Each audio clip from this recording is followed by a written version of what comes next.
silenced.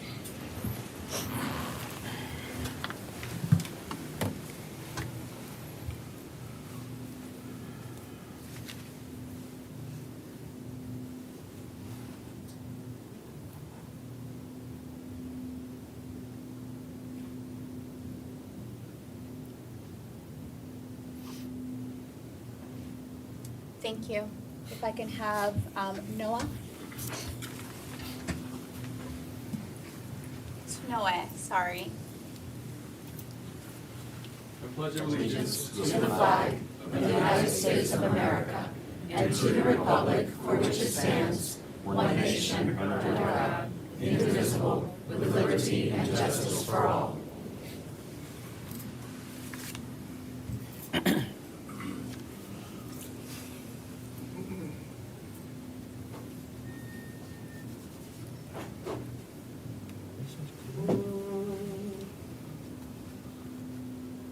Oh, say, can you see by the dawn's early light what so proudly we hailed at the twilight's last leaving, whose broad stripes and bright stars through the perilous fight o'er the ramparts we watched were so gallantly streaming, and the rocket's red glare, the bombs bursting in air, gave proof through the night that our flag was still there.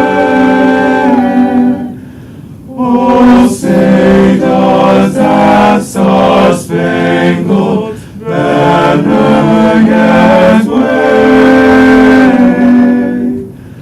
o'er the land of the free and the home of the brave.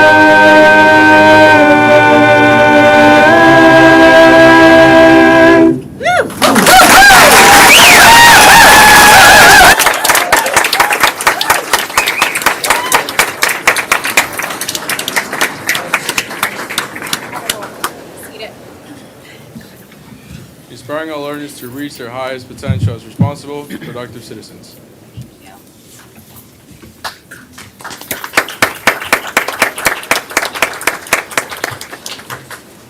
Good evening, everyone. I am Dr. Kendall from the Multicultural Department here to provide interpretation services to whoever may need it. Buenas noches, soy la doctora Ginebra del Departamento Multicultural. Si hay alguien en necesidad de interpretación, me dejan saber que yo le quiero. Thank you. So now is the time when we take a few minutes to go over our positive comments as board members. Today I'll go ahead and start with Mr. Arguello. Yes, thank you. I want to thank the teachers on this Teacher Appreciation Week, Educator Appreciation Week. I want to thank all the community members who have reached out to me over the past couple of weeks about different issues at the district. And most of all, at this meeting, I want to thank the courageous students who came to the school board meeting 2 weeks ago to talk about the assaults, the bullying, the discrimination, and all the experiences that they've gone through in this school district. It's incredible to see such young people come here, make themselves vulnerable, and talk about the issues that are really happening in our district. It was heartbreaking, and it was also encouraging at the same time. As long as we have people with the courageousness to come up here and speak for 3 minutes on something as serious as sexual assault or racial discrimination, it was a very emotional moment, and I just want to thank those students for coming out from the bottom of my heart. Thank you. That's all I got. Thank you. Mr. Melendez. Thank you, Madam Chair. It was a busy week, and there's a couple events that I shared with Mr. Bass. I'm not going to steal his thunder, but we did, attend the foundation scholarships, and it's just amazing seeing the kids receive not one, but some of them had like 4 or 5, and they're like blinged out. They're like ding, ding, ding, and I feel like I got to know the kid after he got in there a couple of times. And we also had our partners in education. Again, I'll try to be brief. I know Mr. Bass was there as well. But again, I just want to thank everybody that really contributes to the school district, because as we know, this year we had a lot of competitions and students had to travel all over the state and the nation. And so it was nice to have sponsors to be able to help them out and things like that. So another thing that I got to attend was the bike rack competition. We actually have students at Zenith High School. We're designing bike racks for the St. Cloud Lakefront. And then Valencia Advanced Manufacturing Program, their welding program, gets to actually do it and design it. And I thought that was really cool. You know, I got, staff was there. I think Mr. Studley, Chris Burns was there. I mean, I don't want to name all of them, but the point is the Osceola County School District had a program where the students get to design something that comes to life. And I think that's something the school district should probably do too, because we have a bunch of bike racks all over our schools. So that got me motivated. So maybe next year we can do something similar like that and have the students design a new one for us. Another thing that I got to discuss before I get to my recognitions there is there's been a big issue with bus drivers and things like that. And we all know about the vacancies and the issues we have there. At the end of the school year, I know as a parent that I have to give, you don't have to, but I feel compelled to give like a gift card or a present or something to my teacher at the end of the year. And we formalize that process because we do teacher appreciation. We give them pizzas as, the staff, but the parents give something to each, teacher. I think we should do something similar to the bus drivers. I think the students should write a letter and go, hey, thank you for going back and forth to school every day. So imagine that bus driver at the end of the year reading a bunch of thank you cards, because a lot of times it's a thankless job, or getting gift cards from kids. I just think that it's not just the staff recognition of a bus driver, it's the student and parent recognition of that bus driver too, to make them feel special, just like we do with the teachers at the end of the year. So that's something that I'm very passionate about. Another issue too, before I get into my recognitions, is just at this workshop today, we spoke about getting our construction students to get work, real life education. And so I'm proud to announce that we are going to do that. We're building so many schools and construction right now. We have construction programs at St. Cloud High School, at OTEC, and at Poinciana High School. We want to get these students that are ACT certified to actually get real world experience on the job. And I want to do something like that for the IT department, because now that every student has devices, I know at the end of the year, a lot of times we have to turn in these computers and we have to image them, we have to scan them for viruses. I want our student interns to be able to do that too. Maybe they could work with the IT department in the summer and get them experiences as well. So without further ado, we'll have Dr. Long come on up from Gateway High School. Come on up. All right, and Deputy Whitmore. All right. So one event that I also got to attend with Mr. Bass was we have a brand new Deputy Whitmore. And I want to be able to touch up on something, but I brought the principal along because he just recently joined Gateway about a month ago, right? And already, in less than a month of being on campus, he organized his own field day for students with exceptional disabilities. He coordinated with the sheriff's office, and I know we got, Sergeant Cunningham here, to help coordinate prizes. And it looked like the event was coordinated a whole year to do, because they had stations, they even had a helicopter fly out and everything like that. And so when I envisioned the SRO, engaging more with schools, one of the things that we talked about in the SRO task force was students interacting positively with law enforcement, not just having negative interactions. You, Deputy Whitmore, are exemplary of that. You are the reason why students can look at law enforcement in a different perspective. You're our friend, you're there to help us out. Thank you for taking pride in the school. And if Dr. Long, you want to say anything about Mr. Whitmore, because I'm not there with him every day. I was impressed with one day that he was organizing a field day, but if there's anything else that you see. No, it's Mr. Long, not. I was giving you a promotion there. I appreciate it. I just echoing what you're saying, when you have SROs in campus, it's always, what we like to see as principals and staff members is to have them out meeting with students and talking to students and having a positive impact on the campus. And he came to me with this idea, and I was like, yeah, you run with it. I mean, let's do it. And he just he flew, and he made it awesome. So it was pretty spectacular. So please join me in a round of applause recognizing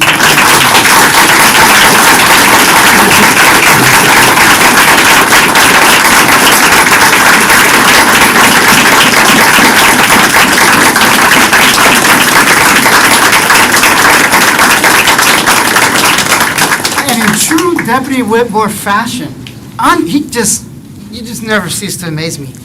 He's up here now because it was like, I wanted to recognize him. It was like, no. I want to recognize 2 students with disabilities that don't have a disability. They're students that have challenges that they're ready to overcome. So at this time, because Deputy Whitmore recognized you, come on up with your parents if you need to. Michael Morales and Delisa Santiago.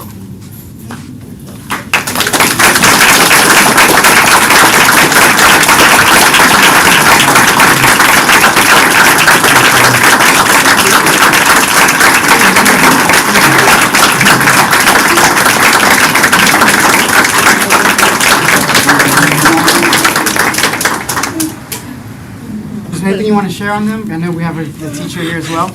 We're just very blessed to have Deputy Wetmore, who definitely made a dream come true for our teachers and the students, and we definitely could not have done it without him. So, and then the kids enjoyed their time. They loved it. They got treats. They got toys, and it was all possible because of Deputy Wetmore. Thank you. Have a lot.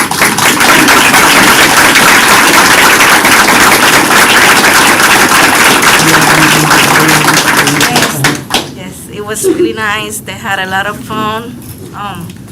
First time Delisa went out and she joined, she did the hula hoop, she did bowling. It was really nice for them.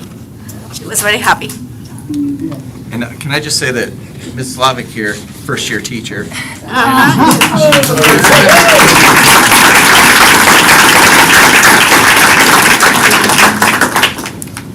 Thank you. We'll say thank you. I appreciate it. Those are all my comments. Thank you, Deputy. Mr. Long. thank you so much.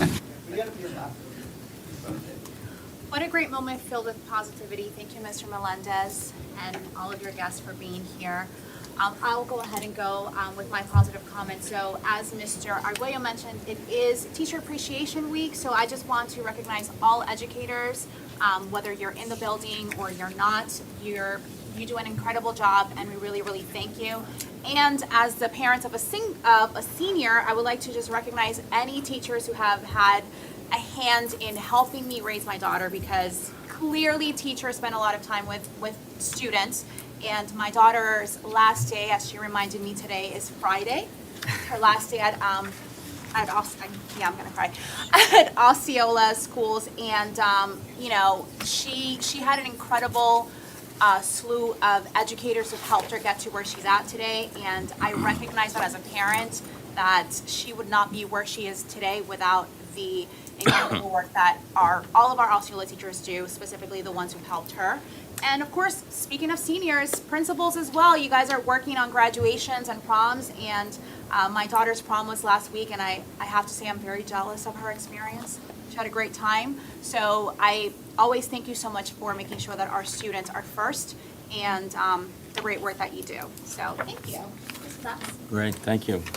Make it easy for me to follow those. That's good news. Happy Teacher Appreciation Week, and again, I always say thank you to all of our educators and our bus drivers and our janitors and anyone who contributes to our students of Osceola County. And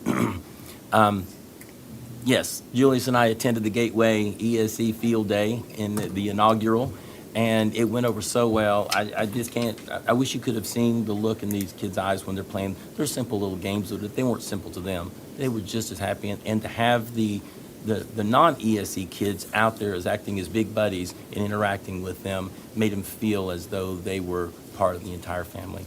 That being said, I think this has room to grow.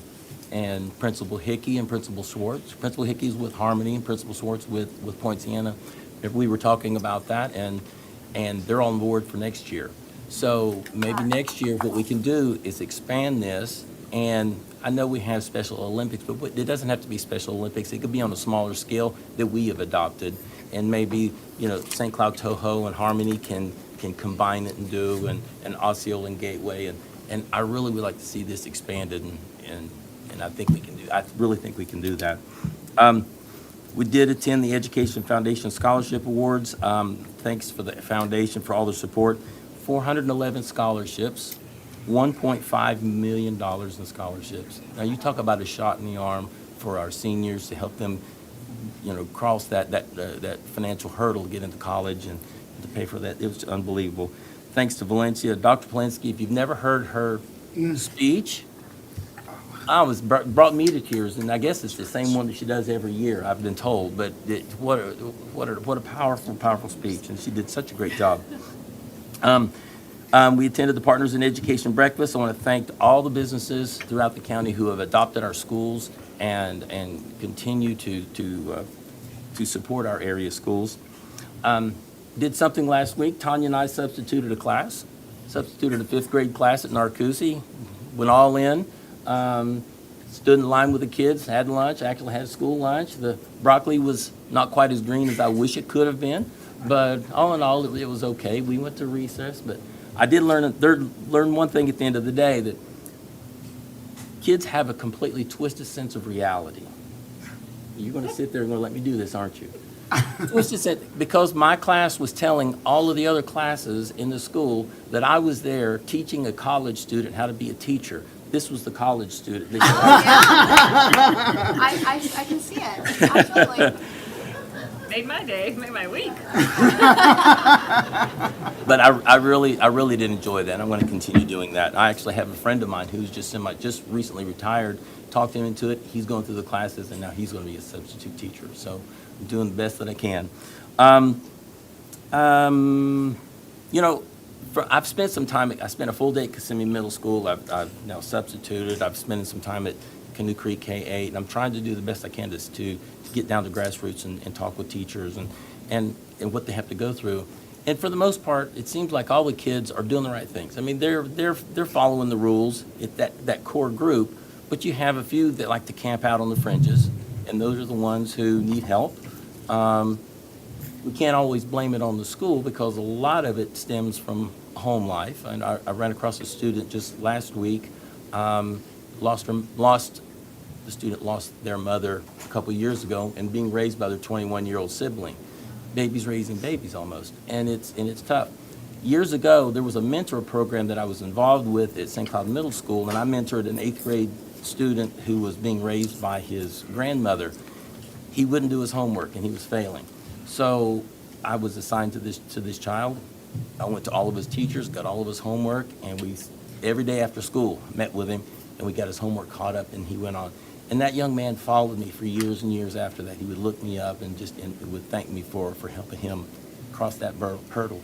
And there's so many kids out there that I really believe everyone in this room could take an hour out of their day and have lunch with, and you could be such a role model. You're here with passion. I don't know why you couldn't be at the schools with passion as well. And I know you can do it. So I'm just going to throw that out there.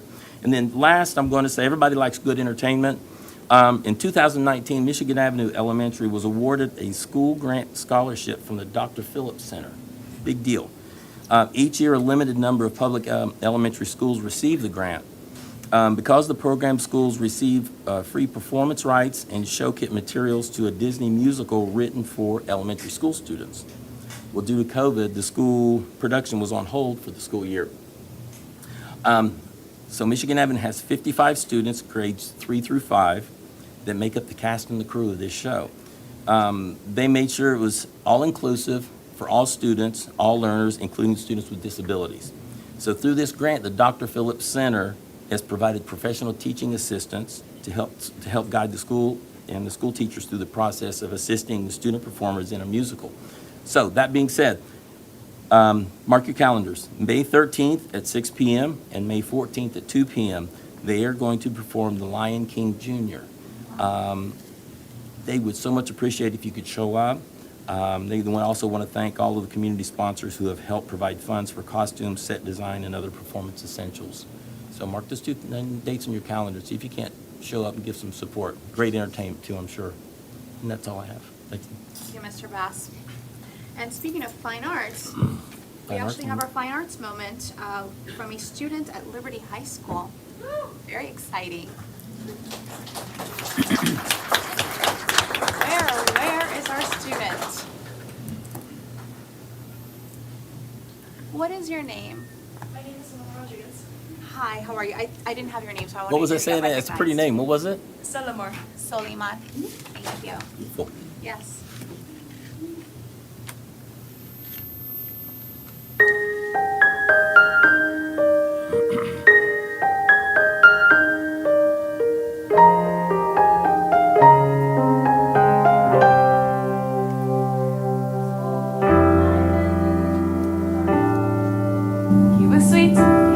said that I was smart. He was good at sports and people liked him. And at nap time once we shared a mat. I couldn't sleep. I sat and watched him breathing. Watched him dream for nearly half an hour.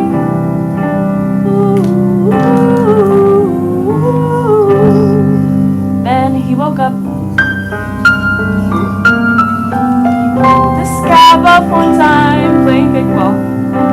Kissed me quick and pressed it in my hand. I took that scab and put it in the locket. While your long arm were near my heart. Didn't care if I was thin or pretty. It was mine until we hit first grade.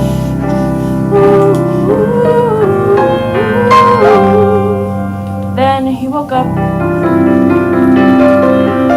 Last night I dreamed a horse with wings flew down into the night. Its he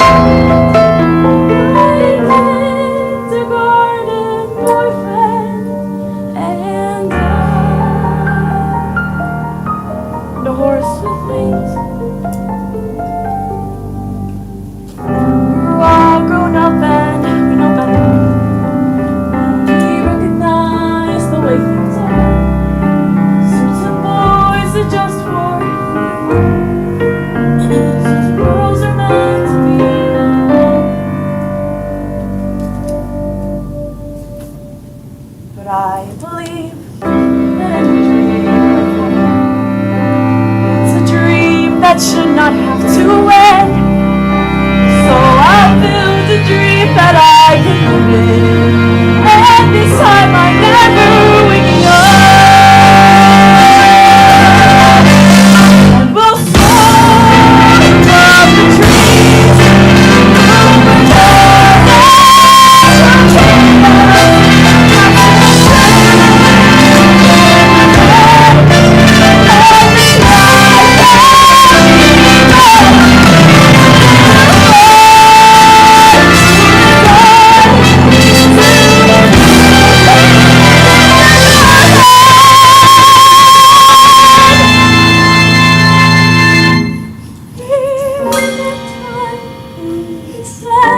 Centuries long.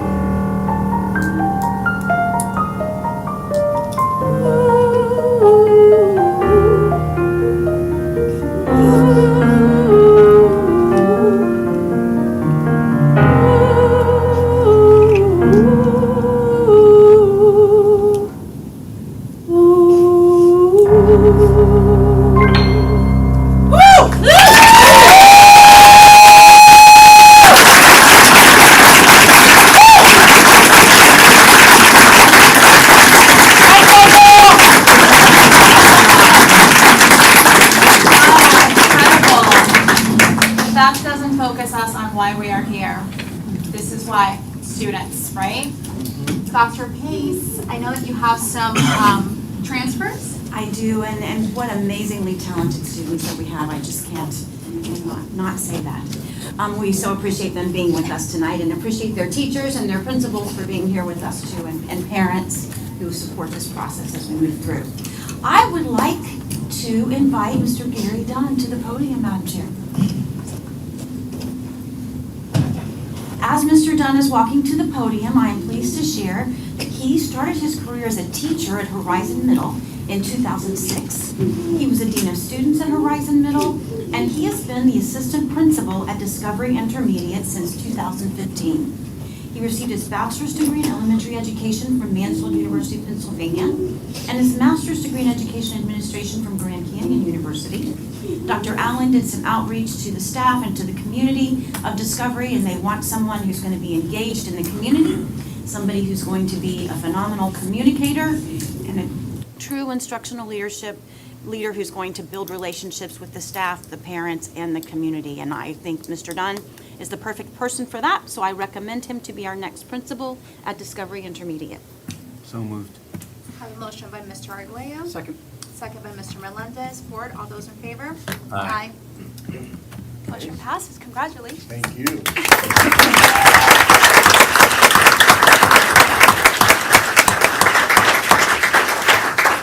Like Dr. Pace said, it's very hard to follow when the fine arts are performing, so I'm not going to be nearly as talented.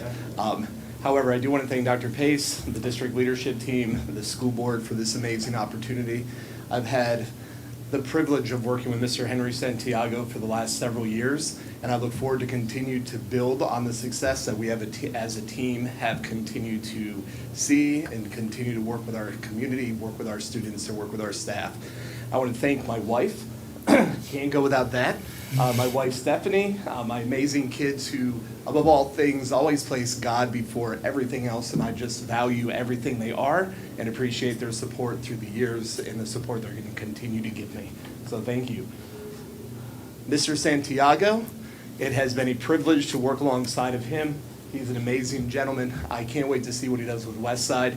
He did promise me a trip to Puerto Rico if I ever became a principal, so Mr. Santiago, please plan that trip so that I can experience that culture. And Dr. Allen, Ms. Henninger, thank you for taking a risk on a skinnier version of myself, a more stubborn version of myself, and that you hired 16 years ago. And I appreciate you pouring into me. I appreciate all the hard work you've given to put it into me so I can be at this moment today. Thank you, guys.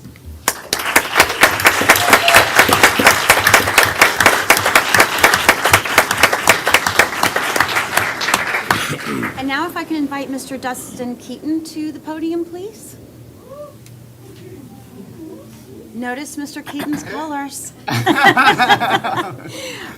Mr. Keaton has been a teacher at CM Epps Middle School in Greenville, North Carolina, a teacher at St. Cloud High School, the math and science instructional coach at Discovery, and dean of students, MTSS coach, and math coach at Liberty High School.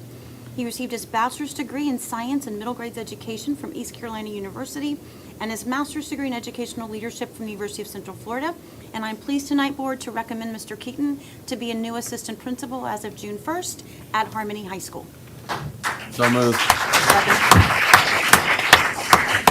have a motion by Mr. Bass, a second by Mr. Melendez. Board, all those in favor? Aye. Motion passes. Congratulations.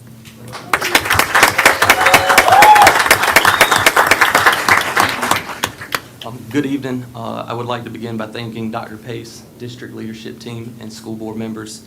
My last 12 to 13 years here in the district has been nothing less than great. I have had the opportunity to work alongside a ton and a many of outstanding educators, staff members, and different communities. Without many of you, I would not be standing here today.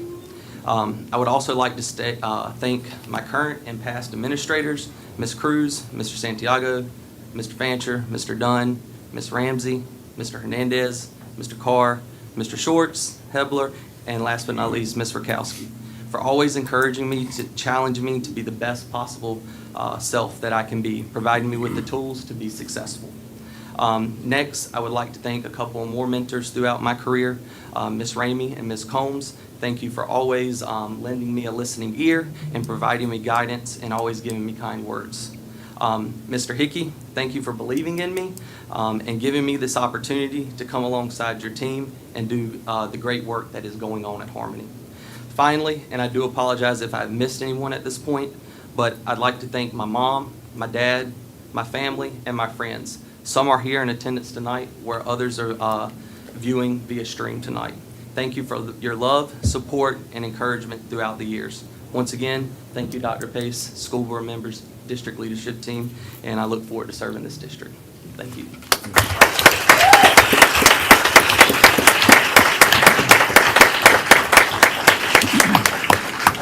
And then, Madam Chair, as you know, from time to time, we ask our leaders to take on perhaps a different leadership role, but remain here in the district, steadfastly serving students, but in a new capacity to help them grow and also to help our schools continue to strengthen in our service to students in the community.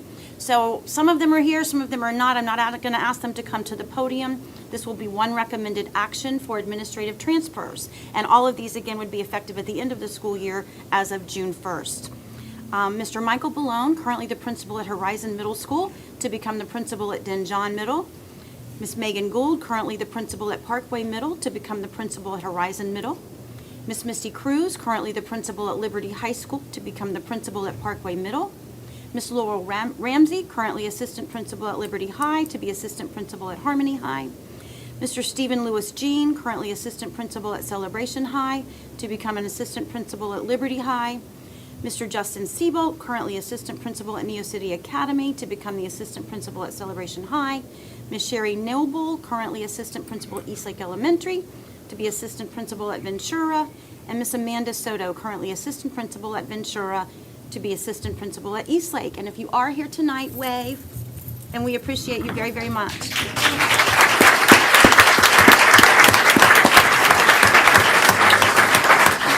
Move to approve. Second. Motion by Mr. Bass, second by Mr. Melendez. All those in favor? Aye. Motion passes. Thank you. Dr. Pace, you have your update.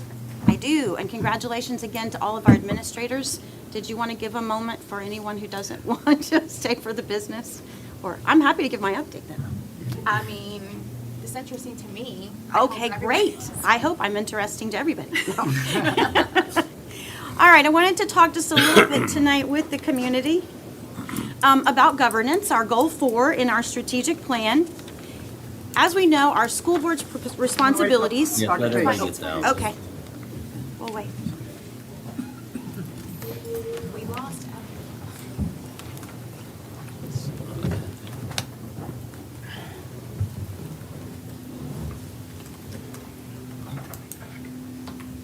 I will go get you.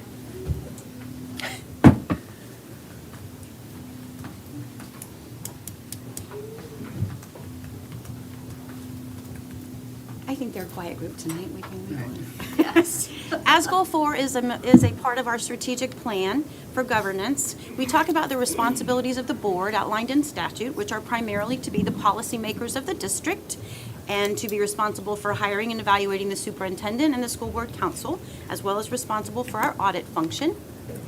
And then the responsibilities of the superintendent, which are basically to manage the operations and make sure that our strategic plan reflects the priorities of the board as terms of goals as we move forward. Also wanted to remind our folks about problem resolution in our schools. A lot of times it helps if you start with the root cause. Where is the actual problem kind of located? So certainly that conversation with the classroom teacher. If that doesn't go as well to resolve your issue as you want, perhaps follow up with the principal. And then this leadership team is committed to helping to serve our parents and all of our community members who may have questions, challenges as they come up in terms of that problem resolution. And then of course, my door is open. I respond to emails, to phone calls, whatever it takes. We want to make sure that your problem is heard and addressed in a timely fashion. That's also why we have our Let's Talk system, which allows you to submit a question, a request, a comment online, either with information about your name, your follow-up information, or anonymously, and we monitor the speed at which those things are responded to make sure that there aren't pending issues that we haven't responded to or addressed. Also wanted to talk a little bit about our bullying resolution. I know that's been a topic of conversation. We do have in board policy 5.321 a specific policy and procedure for how bullying situations are reported and then also investigated. We also have on our website our Keep Osceola Safe button so that anybody who has a concern can report it there anonymously or to provide information for follow-up so that we can make sure we are following through on those things. We have more of these same online reporting pieces where you can ask a safety question or report bullying or even report a threat, but we do make sure that we want everybody to call 911 if there is an immediate danger. And certainly if you have specific concerns about a student's well-being, it's very, very important that you reach out so that we can ensure that that is addressed immediately through our law enforcement partners and also through DCF. where we are with our math adoption process. That's been in the news quite a bit based on the fact that the state unapproved several textbooks in the math adoption process after the board had already gone through our public hearing and approval for books for the upcoming school year. So we currently have 4 courses for which the books that have been selected and approved by the board are not yet approved by the state's list. That is in 1st and 5th grade, the McGraw-Hill version, the McGraw-Hill version for pre-algebra, which is taught in the 7th grade, and then a new course that we're offering, Stats in Your World for Math for College Statistics. So we're currently looking at what other options we have to make sure that we are purchasing books from the approved list and making sure that we also can update our curriculum but respond to the need to transition to the new best standards in the coming year. We have ordered our 6 through 12 math curriculum adoptions. All of them were approved by the board as well as approved by the state, and we want to make sure that we're doing everything that we can to get our materials in our teachers' hands before school begins in August. But I did want to provide that particular update. I also wanted to share with the board and with the community where we are right now with the review process for the 4 books that have been pulled from our shelves until we work through Board Policy 4.30. Michelle Jarrett, our media supervisor, has done some outreach into the community and identified members with key stakeholder groups who will be a part of that committee process.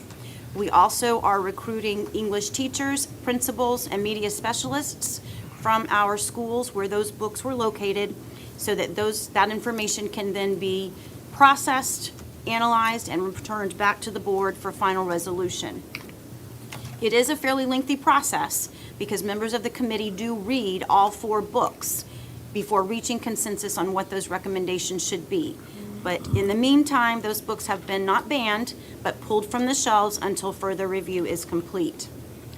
Mr. Phelps has scheduled our Safety and Security Committee meeting. It will be Friday, May the 6th from 8:30 to 10:30 a.m. They will be going over our Code of Student Conduct, including our matrix for discipline. They're going to be looking at some high-level district-wide data to identify specific areas of concern to help us brainstorm some ideas and problem solve. They will also review recommendations for expulsion revisions as it relates to drug offenses, first-time drug offenses on our campuses.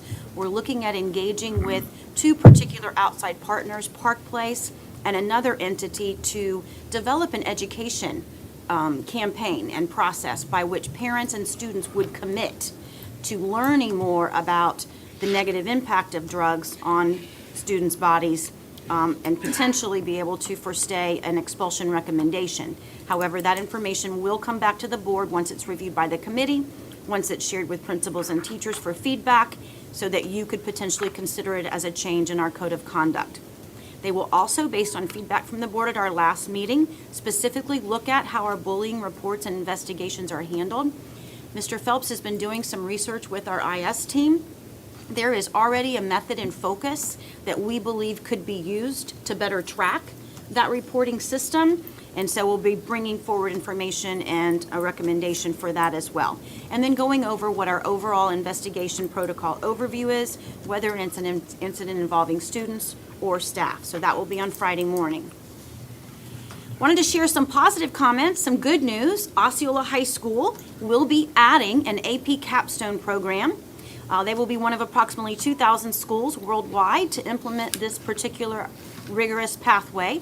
It's an innovative program that encourages students to develop their skills for college and career success, including critical thinking, research, collaboration, and communication.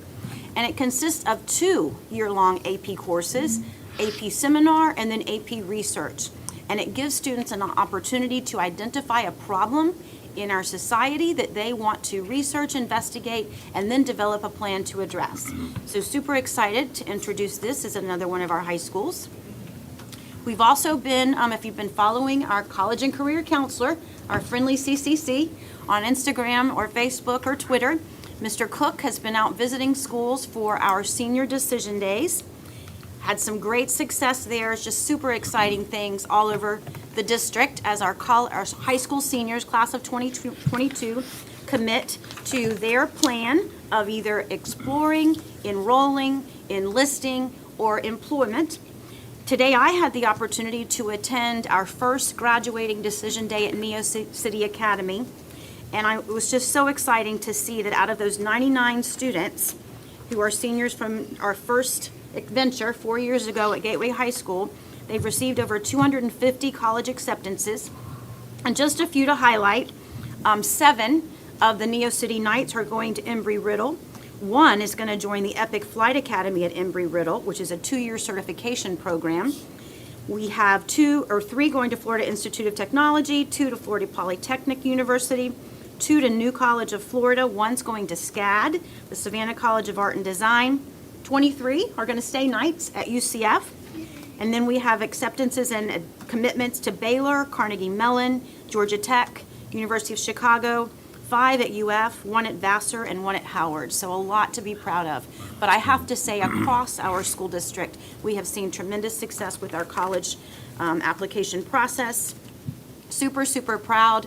We now have 67% as of the April, 278 students with at least 1 top 100 acceptance, 469 total top 100 acceptances.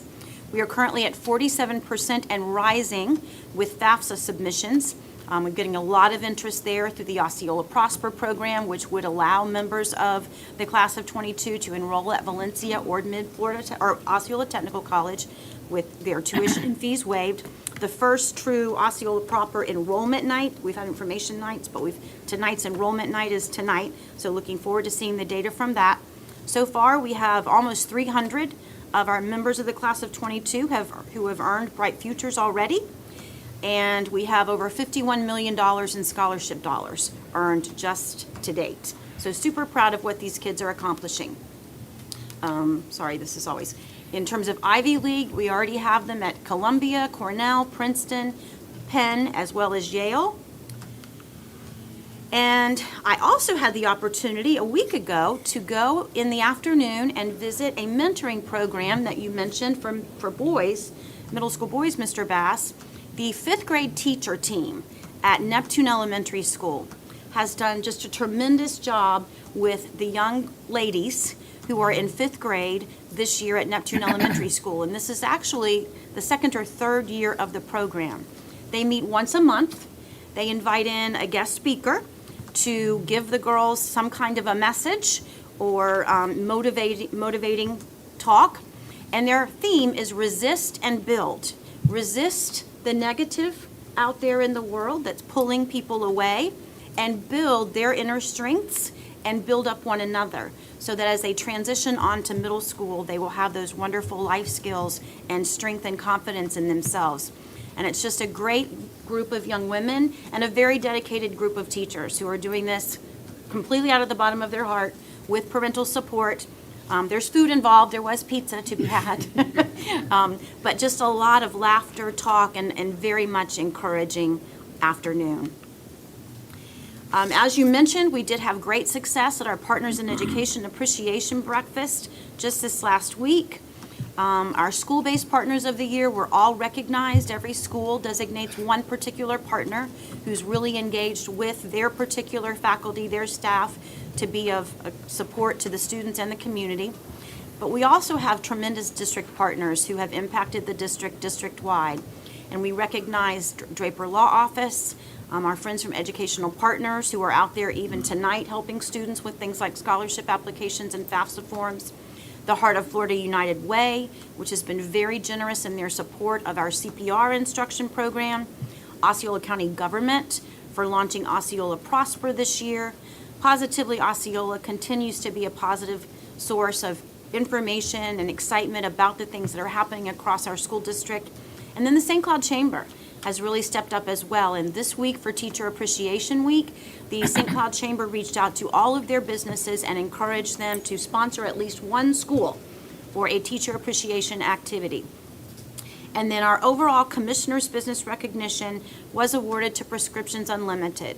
Eric Larson and his entire team at Prescriptions Unlimited has just been incredible about helping us with COVID vaccines, COVID testing, our flu vaccines this year, and they are ramping up plans to expand a on-house pharmacy at our Center for Employee Health. So we're super excited and proud to recognize Eric Larson and his team. So this goes to show you just a couple of pictures from that event. As always, our community relations team did just a fantastic job of organizing that, and we appreciate you helping us celebrate our great partners in education. And then finally, it would be remiss of me not to say thank you to all of the teachers and educators and staff members across our district. You are making a difference every day. We couldn't do this work to serve our students without you. Instead, we are here to serve you, and we appreciate you, and we wish you the very best as we move through the rest of this week. And that is all I have, ma'am. Thank you, Dr. Pace. Thank you for that. So let's go ahead and move on to our agenda modifications. I'll go ahead and start to my left with Mr. Arguello. Do you have any agenda modifications? I have none. Thank you. Mr. Melendez? 1108. In new business, do you take that up now or take it up later? Let's do everything now. Okay. Item, I want to discuss Osceola Prosper. A congressional federal grant possibility and a healthcare task force. A healthcare task force? Yes. Thank you. Is that three separate? Oh, that's That's three in your separate. Yeah, three business. things. Yep. Yeah. Yeah, new business. Thank you, Mr. Melendez. Mr. Bass? Nope, I've had all my questions answered prior to, so I'm good. Thank you, Mr. Bass. Dr. Pace? I have none. Perfect. All right, so I will entertain a motion to approve the agenda modification with the addition, with the, are we pulling it or just a Pulling it. discussion? Pulling 1108. Pulling 1108. And then adding the new business. I moved to approve, but also pulling 1108 and adding them to the new business for Osceola Prosper, the federal grant and healthcare. Is that? Yep. Cool. Second. A motion by Mr. Bass, a second by Mr. Melendez. All those in favor? Aye. Aye. All right, so agenda modifications approved with the exception of 1108. Mr. Melendez? Thank you, Madam Chair. And this is more for Mr. Thorne. We spoke about it earlier because I was under the impression before that we had Dell as a sole source provider, and I wasn't exactly sure what was included in computers and value-added services. And so he had given me an answer, but I don't want to speak for him.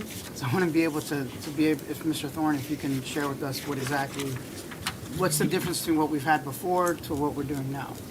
Sure. So currently through June 30th, have a contract with Dell for our device procurement. That's for students and staff. And that contract's coming to an end, so we went out to bid and did an RFP. And what you see on the agenda are the top three that were ranked, with a company called UDT was ranked first. And that new contract's going to allow us to work with three different manufacturers, not only Dell, but also Hewlett-Packard and Lenovo as device sourcing. So we're going to have the ability to source three different manufacturers now through that contract. So are we negotiating with all three, the top three are the winners? Or does one of them Just one. have contracts with, so I guess UDT has UDT contracts is the with first the other They do. providers? They have relationships with those vendors or with those manufacturers. And they had the best price option for those three different manufacturers. Right, and I guess my last question would be is, will principals have their choice of what machine they want at each unit? Or like how's, because before it was just Dell, they had no choice. But now they have three, it's a catalog. Is the district pushing it down separately or is each principal going to have their discretion on which one? So it'll be in like a price book type of thing, and they'll be able to select what they want as far as devices are concerned. So we did negotiate very good prices with those three, through that vendor with those three manufacturers. Okay. Yep. So we have, for example, student two-in-ones. So all three manufacturers have that capability, as well as staff computers also. So they'll be able to select whichever ones they want to take. Thank you. Do you have any further questions? You still want to table it? No, motion to approve item 1108. I'll second. Motion to approve 1108 by Mr. Melendez, second by Mr. Bass. Board, all those in favor state aye. Aye. Aye. Vote passes 4-0. Thank you. We do have one information item. Team, you can go ahead and read that at your leisure unless you have any additional questions about the bell schedule. I called the two, there was two schools that were affected by it, and I called both the principals, and they were excited. Yeah, they were okay with it. Yeah. Or they requested it. They requested it, actually. Well, that's how it I didn't know that. They just told they were red. Let me check them out. Are you So okay with this? Yes, we want it. Thank you for doing that additional work. Item 1301, Motion approved. second. motion by Mr. Melendez, second by Mr. Bass. Board, all those in favor state aye. Aye. Aye. Motion passes 4-0. Thank you. And regular items. Motion approved 1404 with discussion. Second. I have a motion by Mr. Melendez to approve 1404 with discussion, a second by Mr. Bass. All those in favor? Aye. Mr. Melendez? Now, this has already been negotiated with them, right? Is this us proposing, or is this the union got together and they all, each bargaining unit agreed to it, right? This is the MOU for ESPs that was negotiated in the process. We've not been able to get a date to go back to the table with Teamsters, and non-bargaining isn't represented by a union, but typically the board has been consistent in treating those employee groups the same. Right. So we recommend moving forward. Okay, and so, yeah, I was gonna say, so if we approve it today, they don't automatically get the check. They still have to go back, at least the Teamsters have to go back and ratify their agreement? We would impact bargain this after the fact, but they would get the check. Okay. Mr. Melendez, the Teamsters are aware. We have a meeting set up for Thursday night. They're happy with the 500. Okay. No, I just wanted to make sure that it's not an adversarial, like, I don't want to give the No. impression that we're forcing this on them. I wanted them to feel like happy, you know what I mean? It's like, I want to create a happy environment. That has been the reaction. Okay. Thank you. I'll Motion to entertain- approve. Or you have a motion? Oh, we already did. Yep. Just had a discussion. Thank you. I'll entertain a motion for 1505. Move to approve 1505. Man, we have to discuss 1503, unfortunately. Okay, no I'm worries. sorry. We'll just go ahead and do it. I apologize. I hate to No. do it individually. No problem. Discuss it and then I would. do a vote. If, I withdraw my motion. if you're only making comments and not going to be a motion that's different, you could make the motion to approve and then put all the comments in the record based upon the discussion. Okay, we'll do that then. Okay. So, Matt, you ready? 1505. He withdrew his motion, that's fine, just keep going. Yeah. If you want to, I You made withdrew the it motion, because I thought just you. remade it. Yeah. You're Did you going to remake it? remake the motion. Okay. remake it. All right, I move to approve 1505. Is that what you're saying? With Okay, discussion. second with yes. discussion. With All discussion. right, motion by Mr. Bass, second by Mr. Melendez. All those in favor? Aye. Aye. Mr. Melendez, you have a discussion? yes, on 1503, we were terminating the agreement with Aether, right? And then on 1504, we're approving the new contract to come up. And I had a discussion with staff today, because the timing of it is in October. Like, for instance, in another item on 130, I'm getting all the numbers confused. There's one that we extended ProVenture's contract. And ProVenture's contract ends in October, in that timeframe, correct? September, October. So in other words, we're having all these healthcare-related, contracts all expiring in October. And that's kind of what I'm gonna talk about at the next, my next item for new business. I didn't want to piecemeal approving a contract when we want to think about the overall healthcare plan that we have. So I did check with staff and made sure that terminating the contract with Aether was being approved with the new contract simultaneously, so there's no lapse there. But I couldn't get them to agree to have like a contract for only like 6 months. They have to do like a long-term contract. But I did double check with Frank today though, because we really did our homework fast, and I do appreciate that. We do have a termination clause in there that we can, terminate the contract any day, anytime within 90 days. So if we give them a 90-day notice, and let's say we want to do like a reform package and really rethink how we deliver healthcare to our employees, that we're not hamstrung by it. So that was my concern. So that's why I'm still approving it to go forward under the understanding that, you know, and I guess we'll talk about it later, new business, that I want to collect some healthcare folks that are out there, some CEOs of local companies, and kind of really kind of review our contracts and make sure that we're moving forward with the proper package. Got it. Thank you. Board, I'll entertain a motion to approve 1604. Motion approved. I'll second. Motion by Mr. Melendez, second by Mr. Bass. All those in favor? Aye. Aye. Motion passes. You didn't ask for opposed. Oh, I apologize. I do apologize. Opposed, like sign. Aye. Motion passes 3-1. Madam Chairman, I just want the record to reflect that included in the record is the reasons for the termination of Ather. Yes. The letter that's going to go out. Thank you. Madam Chair, is it proper? Yeah, you didn't, I apologize. I was gonna address that because, which one of these are you not Yeah, what are okay you with? Because we rejecting? were asking to pull them, so we didn't have to vote for them all at the same time. Which one was pulled? We didn't. I asked for I any thought, wasn't the motion modifications. for 15.05? We did No, we already 1505, did we did 15, we're on 1604. You voted no on 1604. That's what I meant, 1604, sorry. So which one of the regular items, did you need a discussion? I On wanna make sure- 1604. No, I don't need a discussion. 1604 It is still passes. all It's of them. 3-1. Yeah, but we're still curious wanna about give you why the you're opposed. courtesy Yeah, why of you opposed? We can talking. move on. Okay, just, okay, no problem, thank you. Can I have the public comments? Now on the 11th. Oh, I'm sorry. Okay, team, so this is a time that I'm sure a lot of you have been waiting for.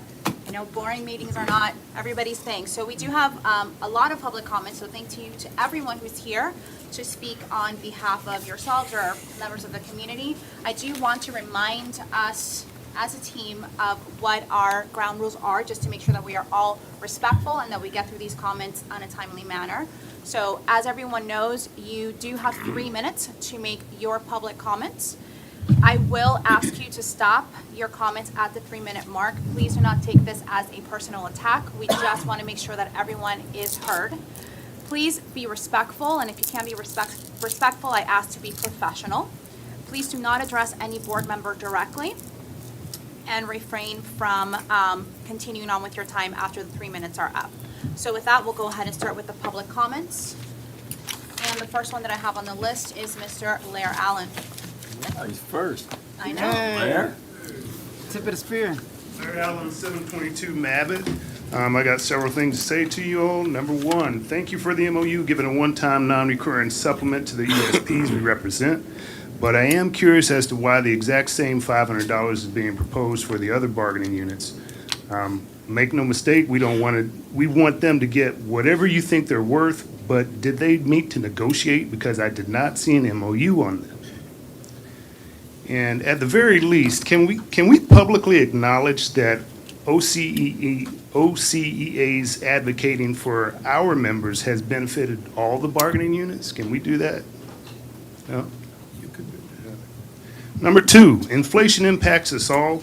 Rising costs negatively impact the people at the lower end of the pay scale a lot more, I think. And in these trying times, why would we decide to give the same $500 to someone who's making $63,000 a year and someone who's making $23,000 a year? Not that we want to take money out of administrators' pockets, but who do you think that $500 is going to mean the most to? And in which household could that $500 mean the difference between a car repair or food on the table or clothes? Who probably needs it more? So please support the people who support our students, who are your children. And let's be honest, SDOC has record amounts of funds coming in. We have so much cash that we're looking for programs to spend it on. Look at all the renewed and new programs that we're coming up with. Look at all those contracts. Number three, here's a suggestion, and this is going to sound snarky, but actually it might work. A suggestion for filling all those vacancies. Advertise something like, hey, become an ESP, it'll be fun. We can promise you low pay, but there's a bright side. Become a union member and the union will pay 100% for your college, 100% for you, for your spouse, for your kids, for your auntie, pretty much anyone you're related to. The Educators Union will help you change your family history. And all that's true, actually. Number 3, teacher contract. So in spades, they have this thing they call reneging. So SDOC seems to be going back on their agreement. The retention bonus we agreed to is in danger, and SDOC seems to be dragging its feet. Together, we should be able to come up with some sort of solution to get the teachers what you promised them when you approve the contract changes. And if the board really wanted to pay teachers, we would be having as many meetings for as long as possible to get this done. But instead, our bargaining team was essentially told that everyone's too busy to meet. Please do the right thing for our ESPs and our teachers. And lastly, number 4, I know that may have sounded harsh. I don't think I lied to anybody. If I hurt your feelings, that was not my intention. But you are all officially invited to OCEA's Family Day, May 21st from 11 to 3 at Kissimmee Lakefront Park. Please RSVP. And we'll have cornhole, and I'll probably beat the socks off. Thank you, Mr. Allen. Hey, Mr. Allen, that bingo card was hilarious. That was hilarious. So we have Mr. Trayvon Tailfair. Mr. Trayvon, based on what I have here, we do not want to address any board member specifically. Can you make your comments without addressing a specific board member? Oh, yeah. Thank you. Good evening. 2120 Preston Lane. My name is Trayvon Tailfair, as you know. I want to continue where I left off the last school board meeting. I want to continue advocating for these girls after the last school board meeting. Not one administrator met up with these girls after the last school board meeting. I have a problem with that because why would these girls come to you as school board members and nothing be addressed? Oh, I'm gonna take care of the situation. Thank you for being brave. No comment. Okay, next. There's also a process that we keep continuing and it's not working. The process keeps going in circles and it keeps going in circles. Where are we getting from here? We're getting nowhere. And Mr. Kroppenmacher. Yes. I've emailed you, this is not to make direct, I've emailed you making a complaint and filing a complaint. According to Rule 2.70, you haven't got back with me on my complaint, and I've emailed you 3 times. I have not seen it, sir, but if Well, you'll well, send let's it get while to you're it. here, I'll. After that, and on the behalf of Miss Howard, Shantia Howard, she is planning to sue the school district with a civil lawsuit. But the evidence that she has, it's enough to bring this whole school board down. I'm gonna be honest. It's ridiculous of how much she reported. And she even came to the school board to address that her and her daughter has been threatened with guns, and nothing has been addressed. Do you know how far this is going? Guns, really? We're a school board. Every chance, every child, is that just the saying, or are we gonna actually address the situation before someone gets hurt? A student gets hurt. Come on now. If you really care about the students, we will take action. Enough of the talking. I done heard enough talking. Also, she will defend herself, and I'm gonna let you know, there has been police reports. She has made police reports, and there's nothing, at this point, she can only defend her and her daughter because her safety is at risk, and kids are threatening to come to her house. But I also want to thank you because you guys have at least made an effort to reassign the principal of Liberty High School. But reassigning isn't enough. Being fired is what she should be. Look at the reputation of this principal. Everything that has been on the news has been under her administration. That is a huge problem, a very huge problem. Reassigning is not going to work because the same thing is going to happen at the next school, and at the next, and at the next. It's going to be a repeating cycle. Thank you, Mr. Taylor, for your comments. Madam Chairman, Yes. point of privilege, could I respond? Sure. Following the last meeting, I investigated the issues being raised, when it's represented here tonight that nothing was done. In fact, law enforcement again interviewed students, and I have the multitude of police reports that took place. So things were done. Those reports are available because the names of students were not redacted for the board members to read. They just need to contact Giselle Lee to read them. What you find is the following, or at least there's no evidence of any sex in any hallways or reports of that. One student who was investigated voluntarily went into the woods off school. Hey, wait, Mr. Point of order, is this the issue that I'm going to be adjudicating over? No, as the hearing officer? no. Is it different? Yes. Okay, just want to make sure, clear. One student went into the woods voluntarily.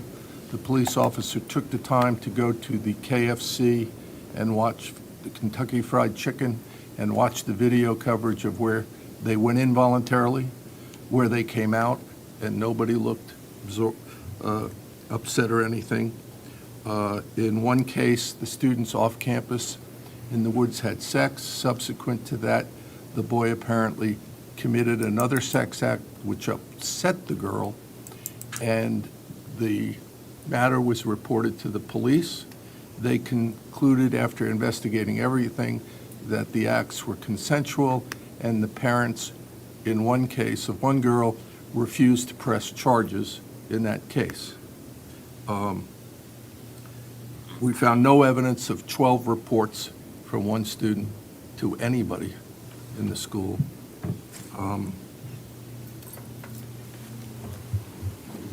Let me emphasize, by law, we do not have jurisdiction of students off campus. One set of parents were very upset that we weren't disciplining the student or students.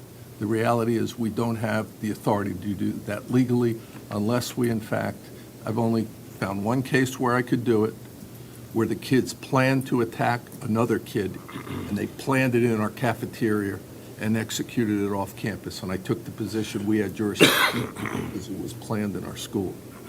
These were kids voluntarily off campus engaging in activities. So when the facts come out, and the representation is nothing was done after the last meeting, it was. They immediately went to law enforcement, given the nature of the reports that there were sexual assaults involved. And that's what the record shows, not that the administration didn't do anything. Additionally, much of what you heard occurred last year and has been repeatedly reported because they're not happy with the outcome of the investigations. Additionally, if you read the police report that's very relevant, you'll find 2 of the kids admitting to lying and saying they got together, they all conspired to hurt this one boy. I'm not here to defend the boy or not defend the boy, but this is a very complicated issue involving juveniles, and to come in and make representations when you haven't done the investigation, you haven't seen the facts, does a disservice to the reputation of Liberty and all the students in the school. So that's the current status of the matter. Mr. Arguello, if you can save your comments for board member comments, please. Thank you. Mr. Robert Bussier. Hi, Robert Bussier, 3551 Maple Ridge Loop, Kissimmee, Florida, 34741. I hate being called Mr., but anyway. In light of Teacher Appreciation Week, and I just want to let everybody know that my son, Bobby Bussier, has been in the school district since VPK, ESE at Thacker with Terry Estee. And he is autistic, has a form of cerebral palsy, seizure disorder, and he can be a handful. And there has been literal blood, sweat, and tears. Not the fault of any school personnel. My son has been difficult to deal with over the years. The last year and a half has been great. But I want to recognize some of the people that have helped throughout the years.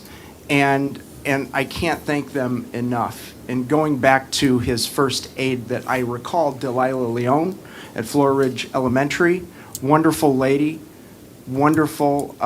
She worked with Bobby so well, so appreciative.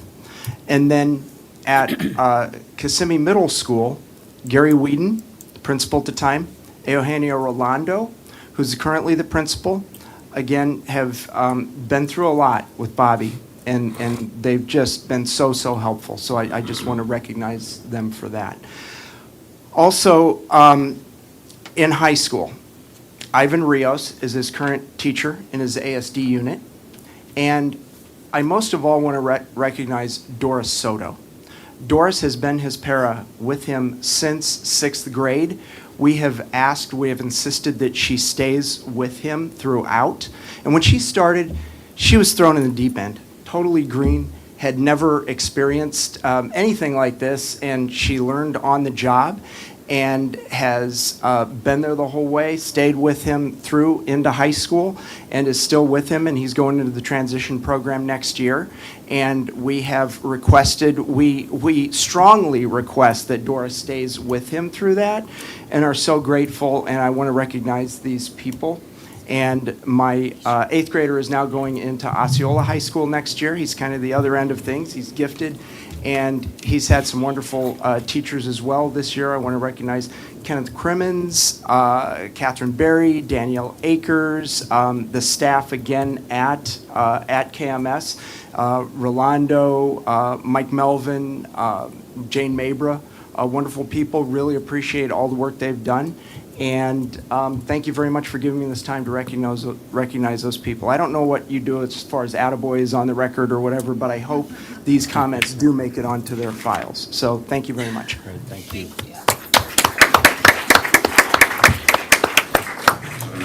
Joanne Colonna.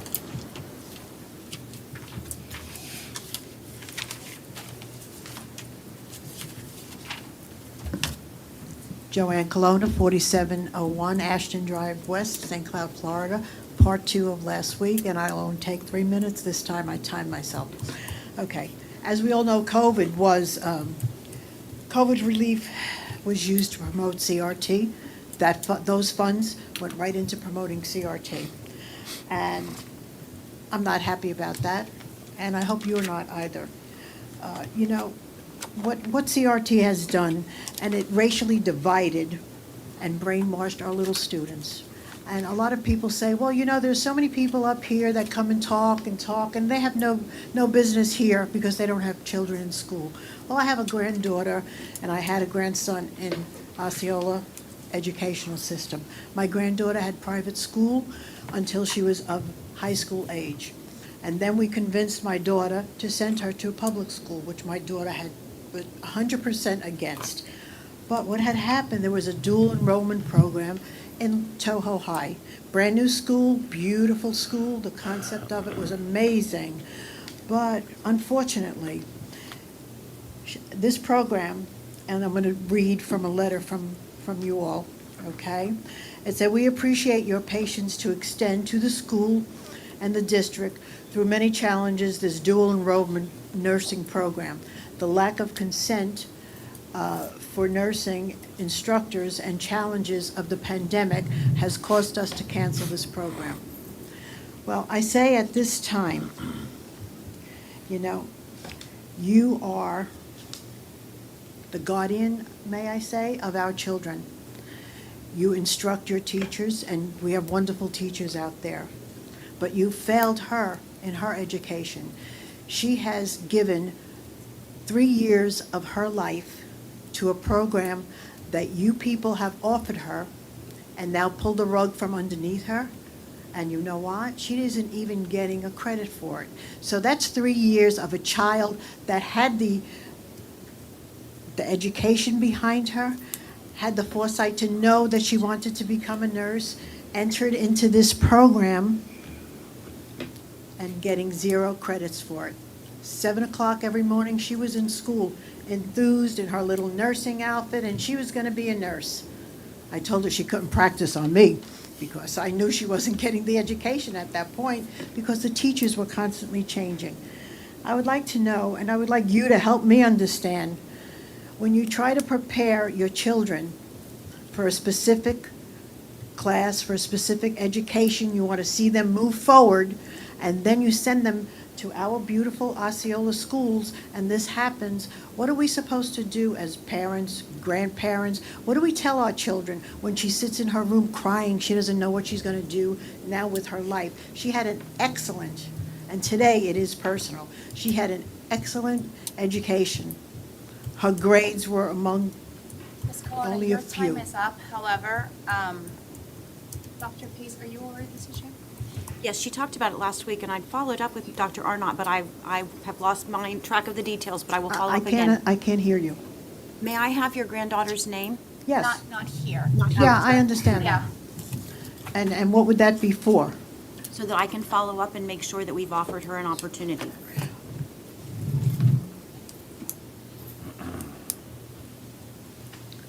Thank you. You're welcome.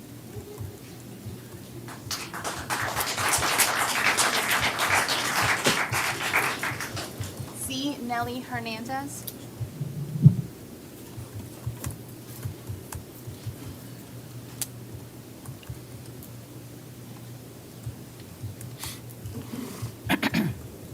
Good evening. Zinelli Hernandez, 2929 Moonstone Bend, Kissimmee.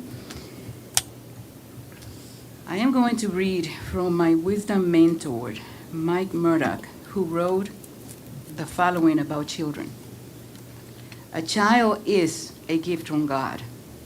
Lo, children are an inheritance, a heritage of the Lord, and the fruit of the womb is his reward. As arrows are in the hand of a mighty man, so are children of the youth. Psalms 127, 3 and 4. Children listen. Children observe. Children absorb. They are like containers. In their ears, we deposit faith or fear, victory or defeat, motivation or depression. Unfortunately, in their early years, they are unable to push the reject button when error is introduced. Children learn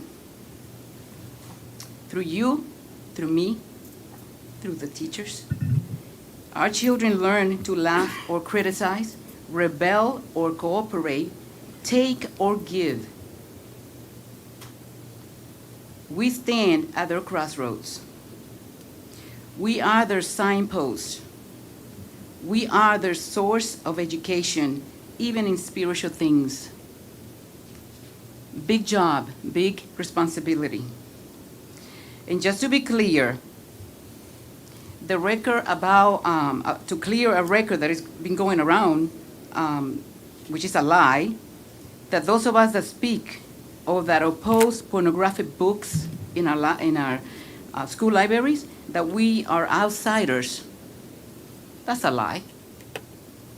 I'm a grandparent, and I live in Osceola, and when I come here, I represent my community, 7 of them. And my ministry deals with children and teenagers. So everything that happens in the public school, I hear from the kids, I hear from the parents. They're not here tonight, but I'm here representing them. And so my final comments are the following. Whatever happened to the days when people had to go to adult stores if they wanted to indulge their sick, perverted sexual desires? What happened to the days when the library was a safe place? I remember, for kids of all ages. Don't abuse your power.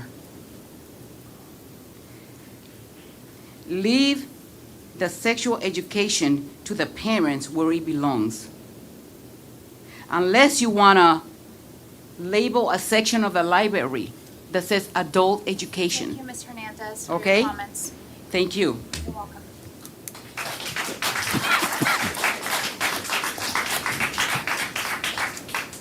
Next, we have, and I apologize if I don't say this correctly, is it Andrew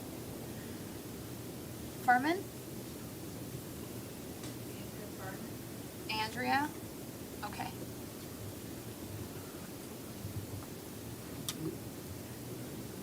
No? Yes? Are we putting this away? Okay. Think about it and go at the end. Yes, I'll keep it here if you decide to go at the end, no problem. Jan West?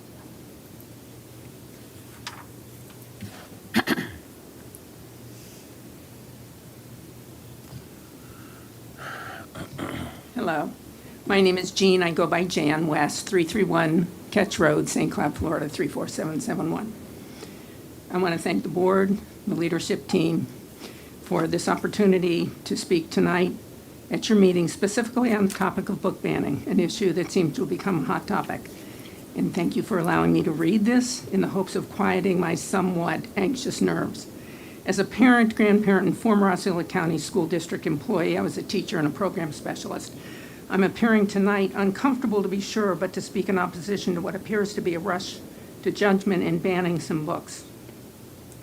I fear that this could be the beginning of what might be considered a slippery slope. As is often the case with topics of intense interest, emotions can become inflamed. I feel rather passionately about what seems to be a rush to judgment with demands that books be banned when a segment of our citizenry object to the subject matter or certain language contained within the challenged books. To be sure, having read some of the questioned passages, I can understand that some parents would want to shield their children from such topics or language. That is their right, a freedom I do not question or challenge. However, that right, that freedom, must end when it bumps up against the rights and freedoms of those who have a different opinion of those very same subjects or phrases contained within those very same maligned pieces of literature. Having reviewed the school district's in-place policies and procedures regarding potentially objectionable material, it seems that demands for removal, especially immediate removal, is unnecessary. There's a process in place to review and assess materials in question. In addition, and to me critical in this instance, parents with grave concerns can avail themselves of the following three-tier restrictions policy that currently are in place in Osceola School District. And that is, you have unlimited access. The student can access any and all books available in their media center. On the other hand, there's limited access where parents can limit or deny their students access to books and materials which have been identified as mature. And finally, no access. And in this level of limitation, the student cannot check out any book from the media center. The parents have complete control. This gives parents control they desire for their youngsters, but does not interfere with the access rights of students whose parents are comfortable with more mature subject matter and may, in fact, want to be able to have an open dialogue on those more mature topics. Thank you very much. Thank you, Ms. West.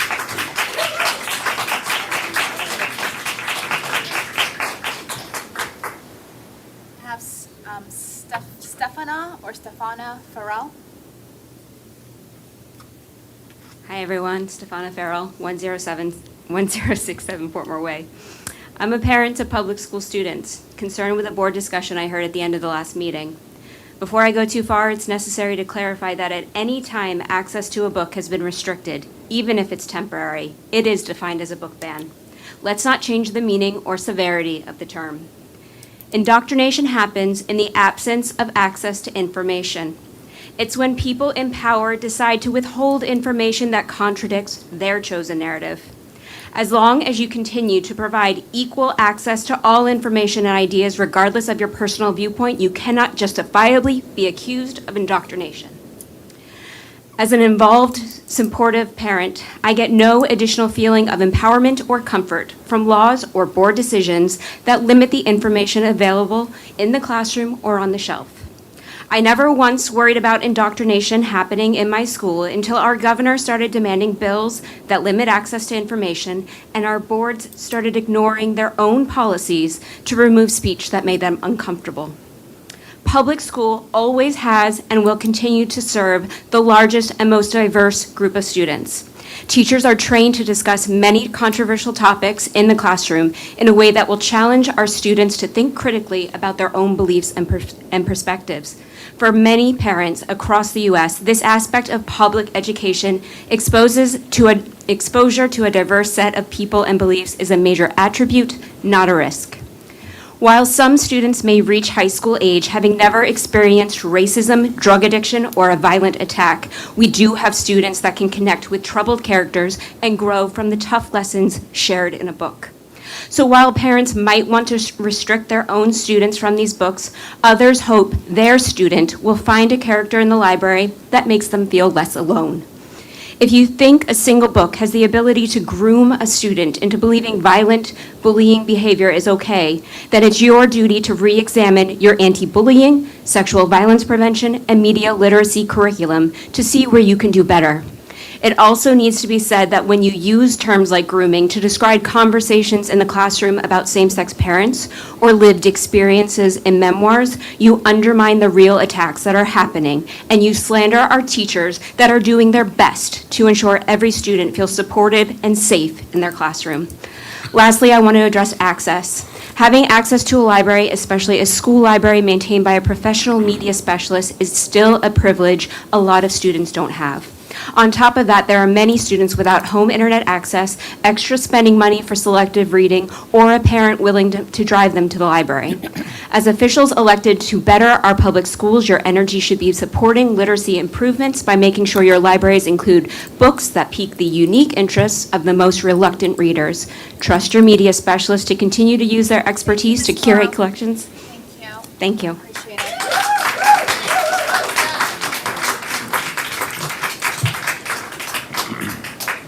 Next, we have Jared Batten. He's out in the lobby. Oh. Hi, good evening. Thank you for the opportunity for being here, and I think well said, really well said. And so I'm just going to be brief along the same lines. My name is Jerry Batten. I started my career as a secondary mathematics teacher in Pennsylvania, and I recently retired as a technical cast member from the Walt Disney Company. I know kids. I was a teacher. I was the father of 2 adopted boys, the father of 4 immigrant foster children, and currently a stepfather. And it's important to be aware of our kids and what they're reading. But briefly, our Declaration of Independence and Constitution are sacred documents of fundamental self-determination. They recognize the inherent worth of all people, acknowledging that they can make choices from their own perspective. Hence our First Amendment freedoms of religion, speech, press, assembly, and petition. Given those freedoms, let's not ban books from personal perspectives. Let's not dictate to others what they may or may not read or learn from. And of course, as a parent, be vigilant. I was. But please allow the fair and standard school district review process to stand. I think it's a good process. Let's do that to give our kids and others the broad space to become wise, non-judgmental, accepting, well-rounded, responsible, and knowledgeable adults. If the current tendency to ban books gains traction, I'd say don't be surprised by the results. What's happening already is we're seeing banned book clubs pop up. We're seeing banned book sales, retail banned book sales happening. And to institute bans, if we institute bans, people and students will simply be intrigued. I kind of am. I'd love to see some of the math books that are being objected to. So anyway, I appreciate your time. Thank you very much. Thank you.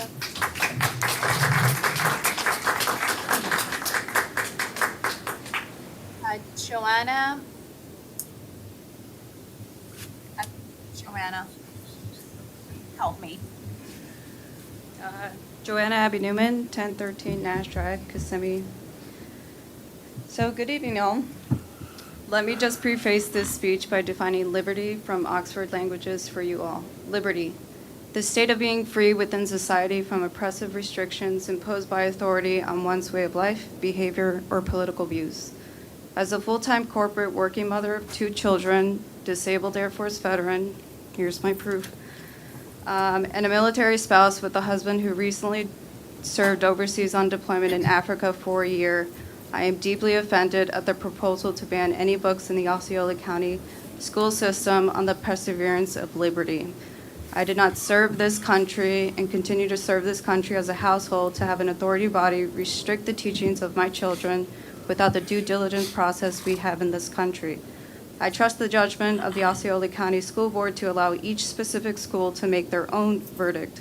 The mission of the Osceola County School Board is to inspire all learners to reach their highest potential as responsible, productive citizens. Please inspire the people to learn first, read the book in its entirety before making a judgment call. Furthermore, as a first-time generation American that has been a homeowner since 27 years old with a naturalized husband attained through hard work and consistent, honest perseverance of being productive citizens of America, education and higher education are the #1 tickets to break the multitude of generational curses that is the old way of living life. Books are education and a way to escape the realities of ingrained household ideologies that keep generations in the same cycle of living, preventing true independent success. I urge the board to set a precedent and make a motion that the freedoms of education outside of the household, book banning, be left to the educator's discretion of individual schools that are with students 8 to 10 hours every single day, perhaps even more, coaching, teaching, running, and maintaining businesses that provide extracurricular activities for children. I added this, as a board member pointed out today, it takes courage to speak about sexual assault and forms of injustice. When that story is put to paper in a memoir format to inspire those that read it, why is it okay to ban the realities of an individual story because of excerpted pieces of pornography? It's unfair to these authors and unjust to the potential readers of lessons learned. Please remember, those who attack public education fear an educated public. Thank you.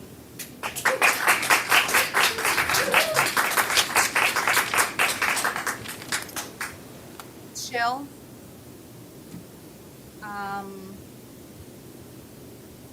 Let's see. Earl? Jill? Did I get it right? Okay. That is a super hard job. Oh, my goodness. And Dr. Polinsky had the same issue too. He had to read all the names. Hello, everybody. Thank you for the opportunity to speak. My name is Jill Earp. I live in Celebration, Florida. I did not have a lot of time to prepare for this, so I wasn't fully aware of what was going on, but I felt the need to come here in person. A little bit of background. I'm an attorney. I was a former prosecutor in Baltimore City. My husband is retired Army, Special Forces, Bronze Star with Valor, etc. So we believe in justice. We believe in law and order. We believe in structure. However, when I heard about this ban, I am terrified. I am terrified at the prospect that people are opposed to readings and therefore decide that it should be banned completely. We have a process, as everybody has said, and everyone much more eloquently has decided that there is this process. It should happen. The educators are the ones who know the students, who know the books. They shouldn't be taken away from them simply because of fear, disagreement, and people will disagree. 100 people will be asked, what do you feel about this book?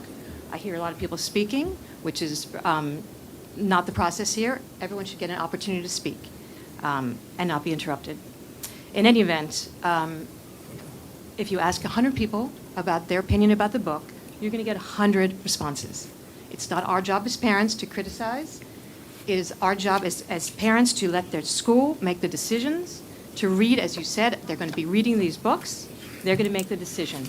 There shouldn't be an immediate response to it. It should be a process. That is what everything is about in military, in law, in everything else. This should be no different.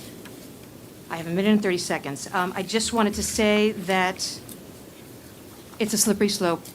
It is frightening between literature, between art, what one person feels is art, what one person feels is pornography. It will happen throughout the entire world and the entire lifetime of difference of opinion. That is a fact. So if you do not want your child to read a book, if you want to teach your children different perspectives, that is your prerogative as a parent. It is the educators, the teachers, as Madam Castillo said, these teachers are our lifeline to our children. They teach them, they educate them. They do a lot more than we think, we realize until after the fact. We said they are growing. My child is here today, who is reading a banned book. And why this book is banned is absolutely beyond me. So these high school students are curious. They want to understand. They want to know. And And again, let the process follow through, let the educators educate, let them make a decision about what is appropriate and inappropriate, and again, leave it up to the parents to make a determination what their children should be reading, and have that conversation at home. Thank you.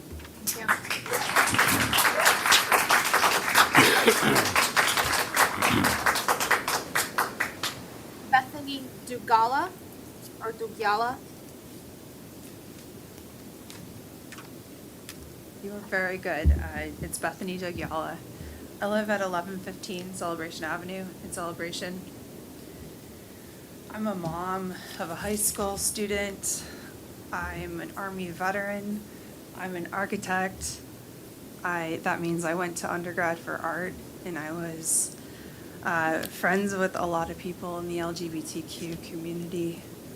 I'm here today because I've seen that there is a lot of discussion about the banned books and the hope of removing books from the library. My understanding is this isn't even about books that my child might be assigned to read.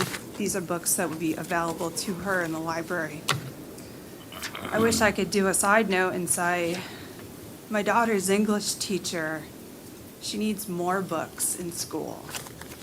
It's really unfortunate that my 15-year-old is asked to purchase her own book because they don't have enough to go around and there's not enough in the library. So when we remove options of books that we can take out in the library, we're limiting the access to imagination and believing that our existence could possibly be greater and richer. I've read the various lists that groups have been pressuring for removal and for access to. I personally try to rationalize that this is an intent to diminish the LGBTQ community or representation, protect against violence, or the mention of suicide. But I'd like to challenge everyone here today to consider the possibility that sometimes it's through art that someone suffering finds help or a window indicating that they are not alone. Thanks.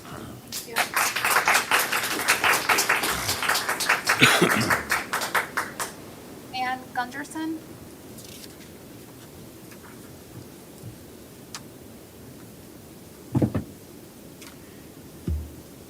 Hello, Ann Gunderson, 1231 Celebration Avenue in Kissimmee. There's been a lot of talk tonight about bullying. Looks like you're all trying to do a really good job protecting our kids from bullying. I ask all of you, do not let yourselves be bullied by a few people who are trying to upend what looks like a perfectly good process that smart and capable people have put together for the review of books.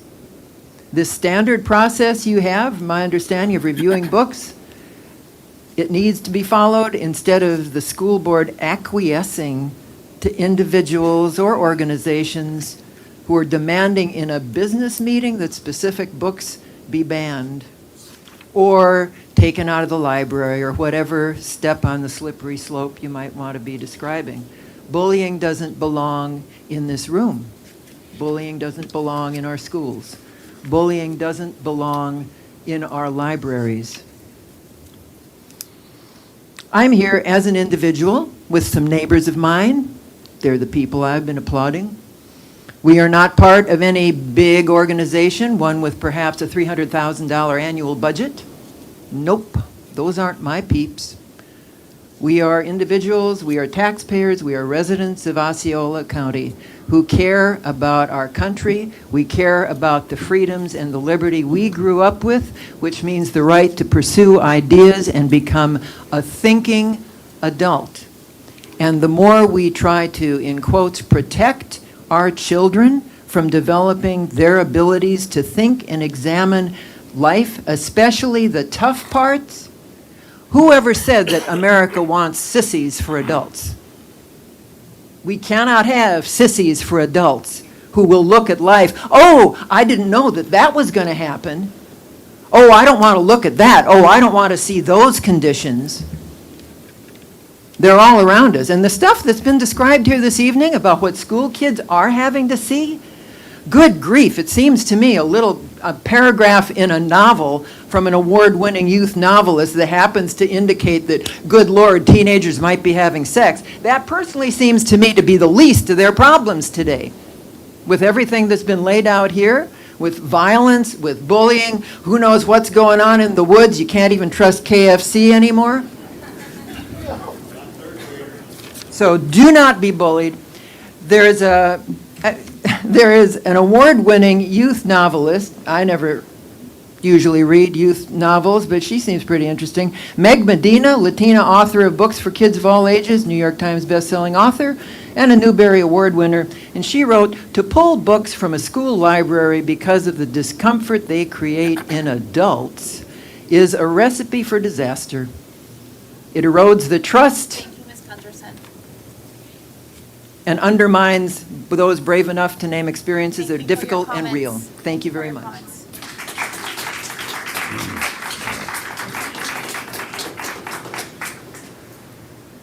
Meryl, thank you for not moving this way down. Can you see me? My name is Mara Racklin. I live at 204 North Village Street in Kissimmee. I am just a passionate member of our community. I do not have children, but I have a lot of relatives going through a lot of things I never would have imagined when I was young. They are transitioning to be other humans in the world and going through all these things. Where do you think they find out about other people that are experiencing the same experiences that they are going through to help them navigate their thoughts and their thinking processes through this? It is critical. On another note, I just feel like I'm living back in the Salem witchcraft times. I mean, where are we? What century are we in that we ban things and burn things? And I'm tired of dumbing down the society. We are living in a world where people are slower and less functional and less intelligent, less able to problem solve in their head quickly. It is just amazing to me. You cannot go to a fast food restaurant and get fast food anymore. I mean, no one knows what they're doing. We have great teachers and we have parents, and hopefully, again, when I was young, if we were exposed to a book that a parent didn't agree with, the parent would go to the school and talk to the teacher or the principal and end it there and give them a different piece of material to read. It's not up to a group of humans to make that decision, except you do have a process that should stay in place, and no one should tell you to take that process apart if we need to be evaluating books. Books are the windows to the world. Lucky enough to be able to travel all over the world and see cultures that I never would have been exposed to. A lot of kids never get to leave their city. Books are the way to open your ideas and the window to the rest of the world, and we should be very careful how we control that. Thank you.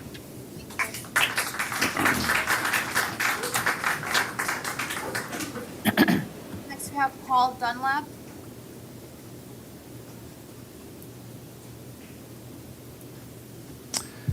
Paul Dunlap, 1231 Celebration Avenue, Kissimmee.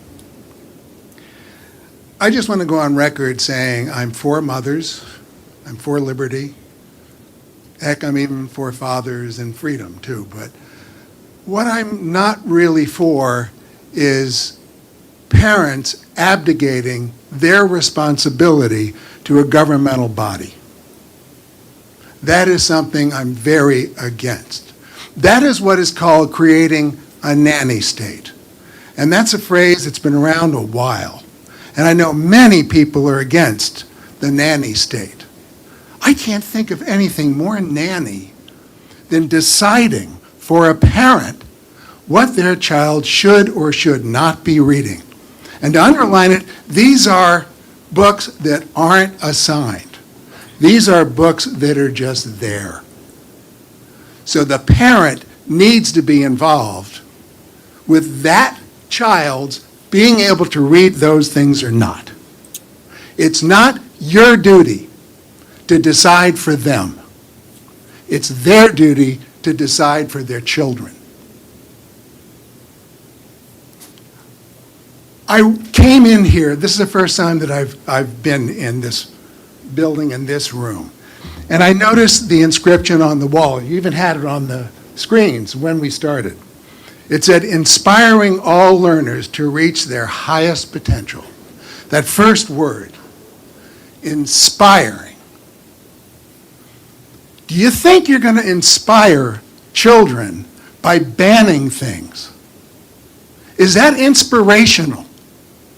Does that make their heart soar to do bigger and better things? I don't think so. So I know you have a process. Please stay to the process. Complete the process. Be open, honest, fair when you're looking at these things. And remember, these books are optional. They should be the choice of the parents with the child. Just to close, I want to say thank you all for the work that you're doing. I know what you're doing is not the easiest job on the planet. But thank you for putting the time in, for all the support folks, too. Thank you all for doing the job for us in Osceola County. Thank you.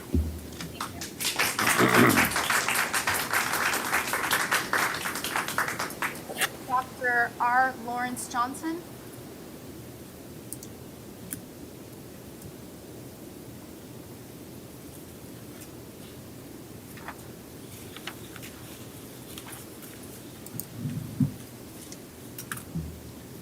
Dr. R. Lawayne Johnson, 2502 Trapside Court, Madam Chair, members of the board, thank you for having me.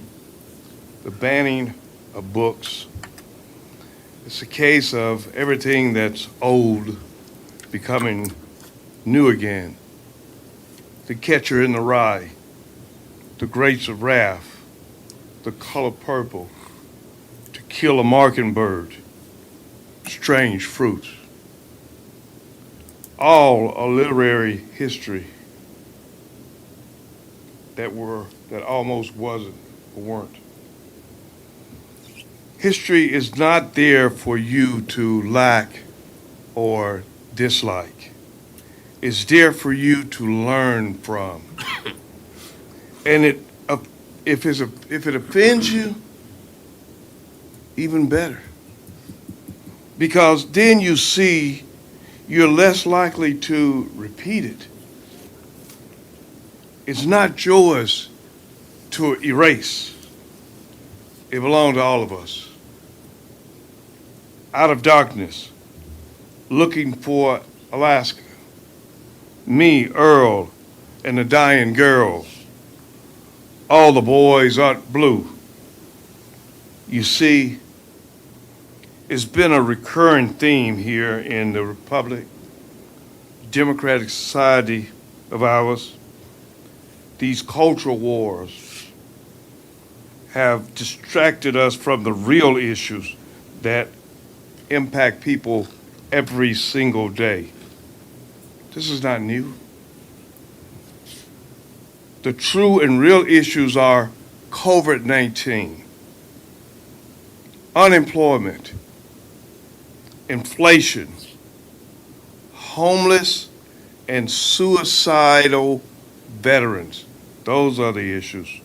So rather than create policy to eradicate these issues, let's give them anger. Let's racialize anger to distract from the fact that people have hit rock bottom.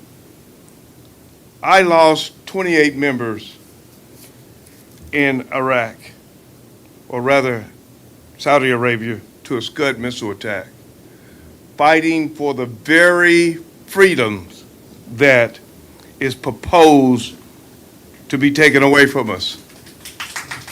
The freedom to defend the Constitution of the United States and to protect the people. There are options. Instead of banning books, let's create a digital guide to educate critics and parents. Thank you, Dr. Johnson. Thank you very much, Madam Chair.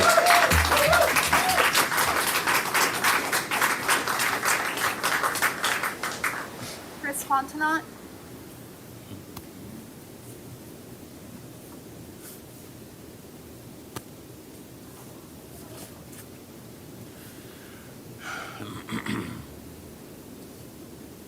Chris Fontenot? Tammy Fitzgibbon? Oh, excuse me? Tammy Fitzgibbons? Well, Chris isn't there now.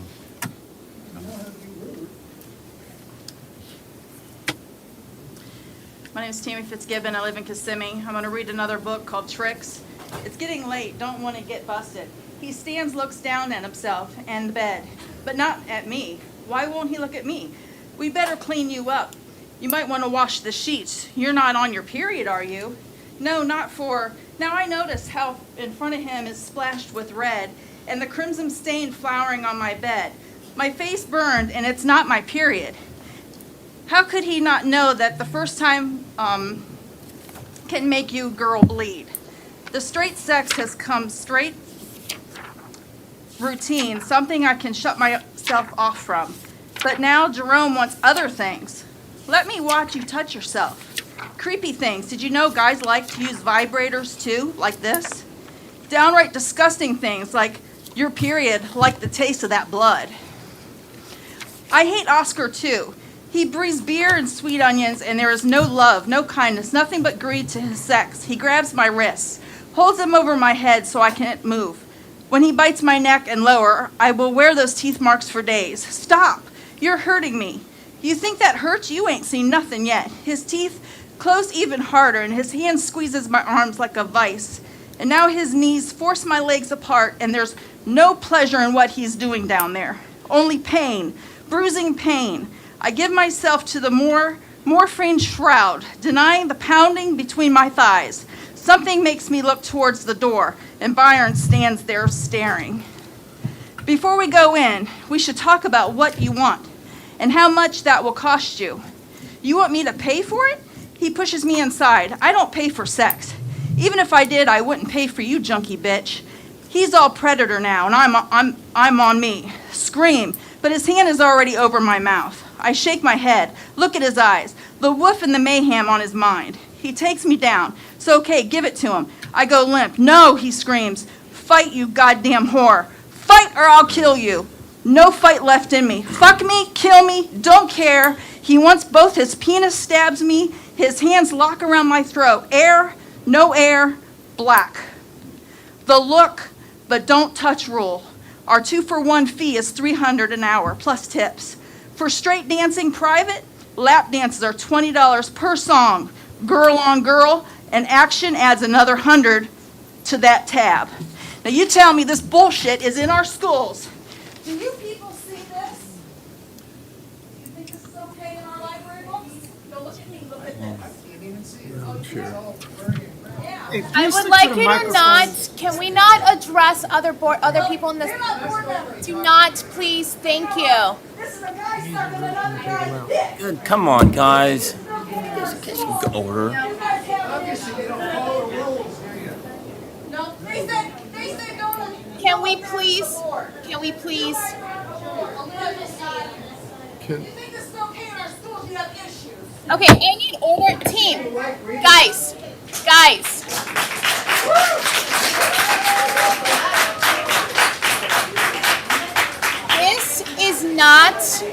This is a board meeting. If you guys want to have a dialogue, do not have it in here. Everyone gets 3 minutes to speak respectfully, and that is it. I said it at the beginning, and I will say it again. Great, beautiful, the picture's out there as well. Call the next one. I'm asking you guys to not engage in anything nasty. I'm giving everybody a chance to speak. No one here has been denied their time to speak. Thank you. Chris. Madam Chair, could I ask a question, please, as the lawyer? Dr. Pace, have the district received any filed challenges to the books pursuant to the rules the No, board sir, has? we have not. Chris Fountainot.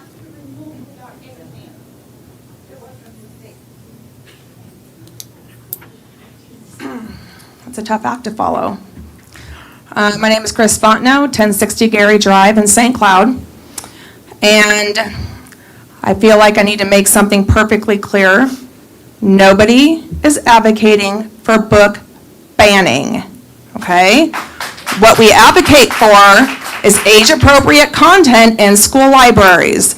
Just because some parents decide that they are okay with their children being exposed to some of the things that Tammy just mentioned, doesn't mean that that's the majority of students or the majority of parents that should be exposed to that garbage. Now, just because you think your child is mature enough to handle that, doesn't mean that another child is. So I can't fathom how anybody would think that it is okay for the government to parent their children better than a parent can.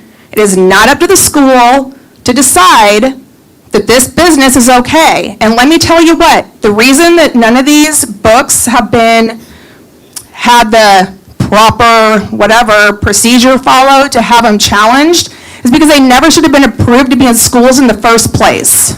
If we were challenging Lord of the Rings or Harry Potter or those, yeah, we would go through that process. But when you have pornography in the schools, that a deputy is saying if it was on a child's cell phone, it would be considered child pornography. You're allowing that in the school and you're okay with that? Disgusting. You people. It is absolutely disgusting and it's atrocious. And the fact that somebody who gets offended if pronouns aren't used is going to be okay with pornography, you got to screw this and you need to think about it.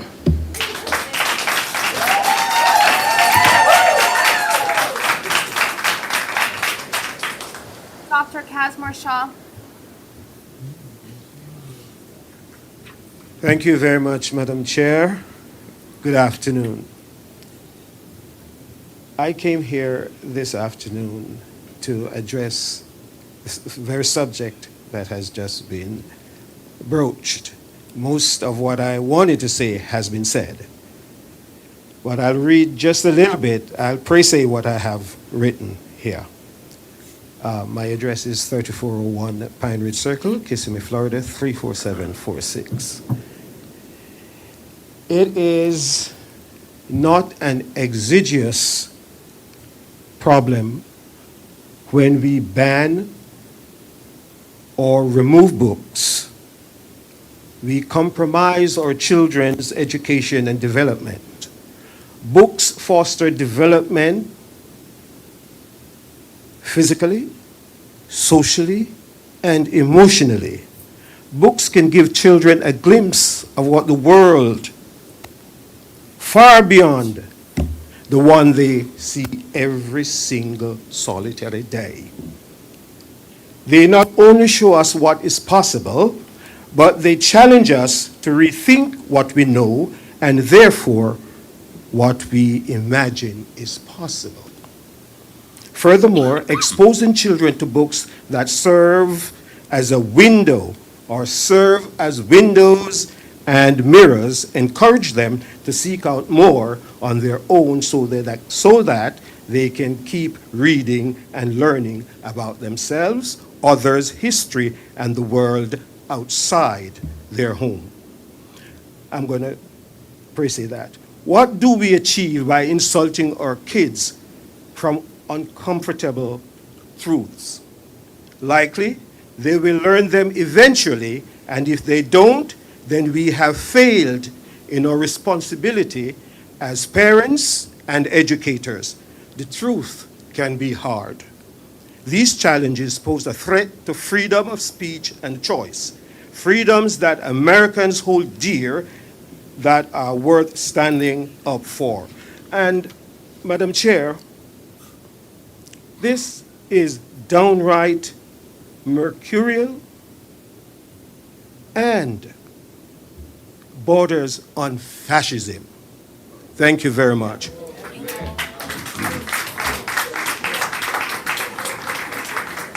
Jonathan Leon.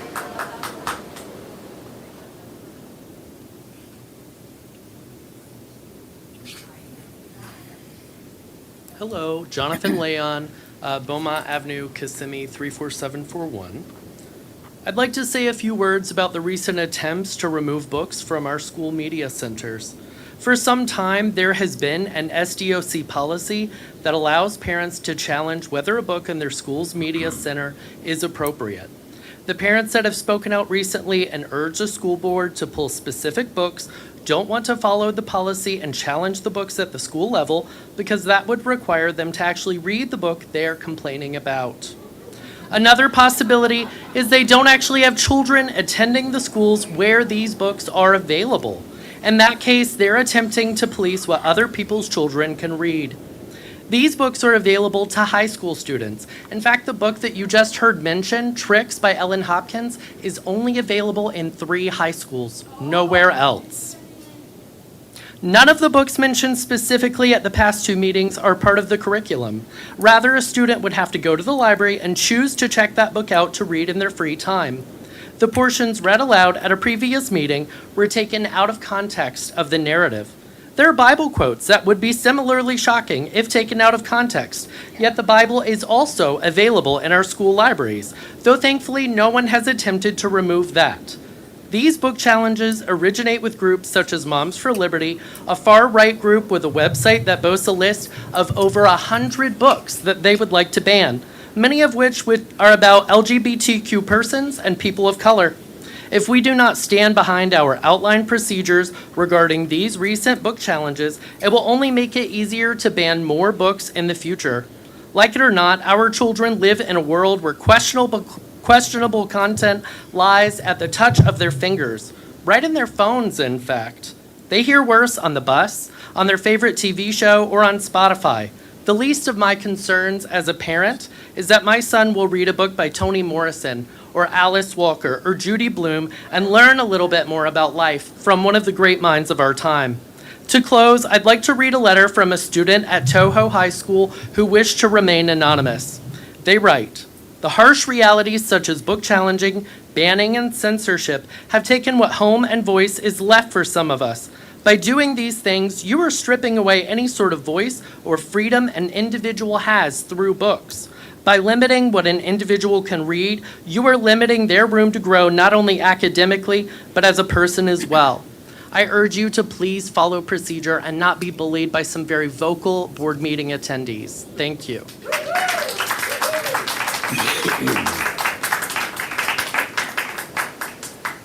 Andrea, if you wanted to come up, you can. Otherwise, this concludes our public comment section. No? Okay, thank you. Thank you, everyone. Mr. Kroppenbacher, you have some issues to update upon? Yes, I would like to talk about the process for removal of books. I said I'd report back. Yes. In 44 years of practicing law, I have never read about or heard about a decision from the Supreme Court of the United States that has no meaning because they divide it evenly. So we rely on the 11th U.S. Circuit, which has jurisdiction of Florida, issued a very comprehensive opinion in which they talked about the Supreme Court case, and it involved, fortunately for us, a Dade County School Board book challenge. So I have a one-page sheet to give you that kind of explains why PICO, which is the Supreme Court case, is not to help you. I'm going to cut to the quick on this, and first let me say, I have enormous respect to the parents because I think at the end of the day, whether you're on the right or left of this, they care about the children. First and foremost, you are statutorily obligated as a school district for the safety and welfare and education of the students in the Osceola school system. And I say safety and welfare because it's in the statute, and the exposure to books that could hurt those children crosses into that. Now, what you will find when you read the very lengthy opinions from the 11th Circuit and from other circuits in the country is following the process, a defined process, is an absolute critical component to being able to defend the school district against a challenge that there was an arbitrary decision to remove a book, et cetera. Because each step in the process creates a factual background. And if you read the court's case, they literally, on a First Amendment case, went into the granular level and actually quoted the attorney's remarks on advising. I mean, and to see, was there bias, was there anything? So our process, which I'm going to get with Mr. Ward and Dr. Pace on in light of the Florida statutes, just to make sure we're in good shape, contemplates a filing to challenge a book and it going to a committee, all right? The committee makes a recommendation. It ultimately ends up, should it not be resolved, in front with whoever doesn't like the decision, being able to appeal it to the board, and the board ultimately making a decision. To bypass that process, as I will put this on the vulgar as I thought those books were that I heard, all right, those components, it's me personally, right, jeopardizes the district. So I would encourage anyone who has an issue with a book to just file something in writing saying, I'm challenging this book, so we can get the process going, because the process is the only way that I can assure defense of this school board.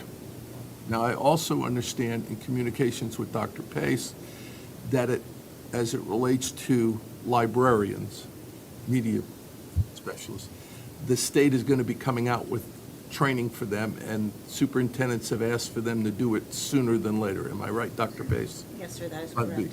They were going to do it like mid-year, and the superintendents would like to have them do it before the next school year starts. So we're in a very fluid state regarding this issue. It's very, very passionate, and I respect that.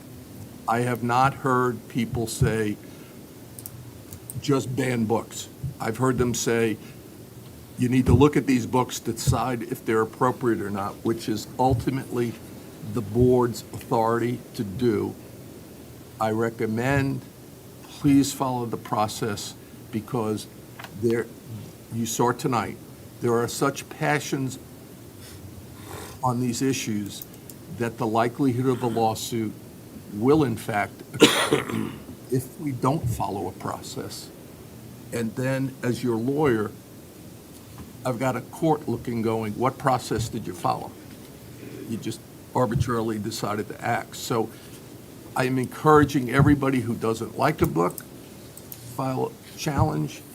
Ultimately, if it gets removed, this board, by the way, for the record, has not banned anything right now. Let's make that very clear. This board has not acted to ban any book. Right? But at that point, I can't overemphasize it.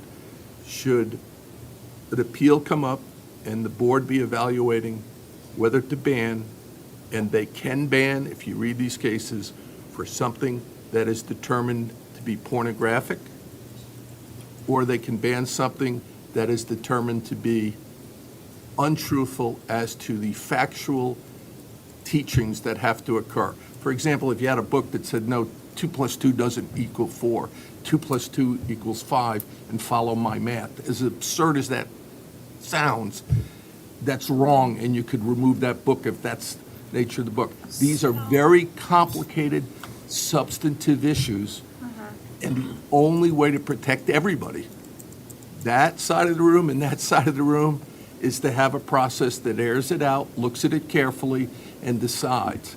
We have criteria in the state statutes, and we have criteria in our policy to look at. So we did in fact take 3 books out of the library. The board did not take 3 books out of the library. Who did? Dr. Pace removed the books so that she could have them But reviewed they were not and read. protesting?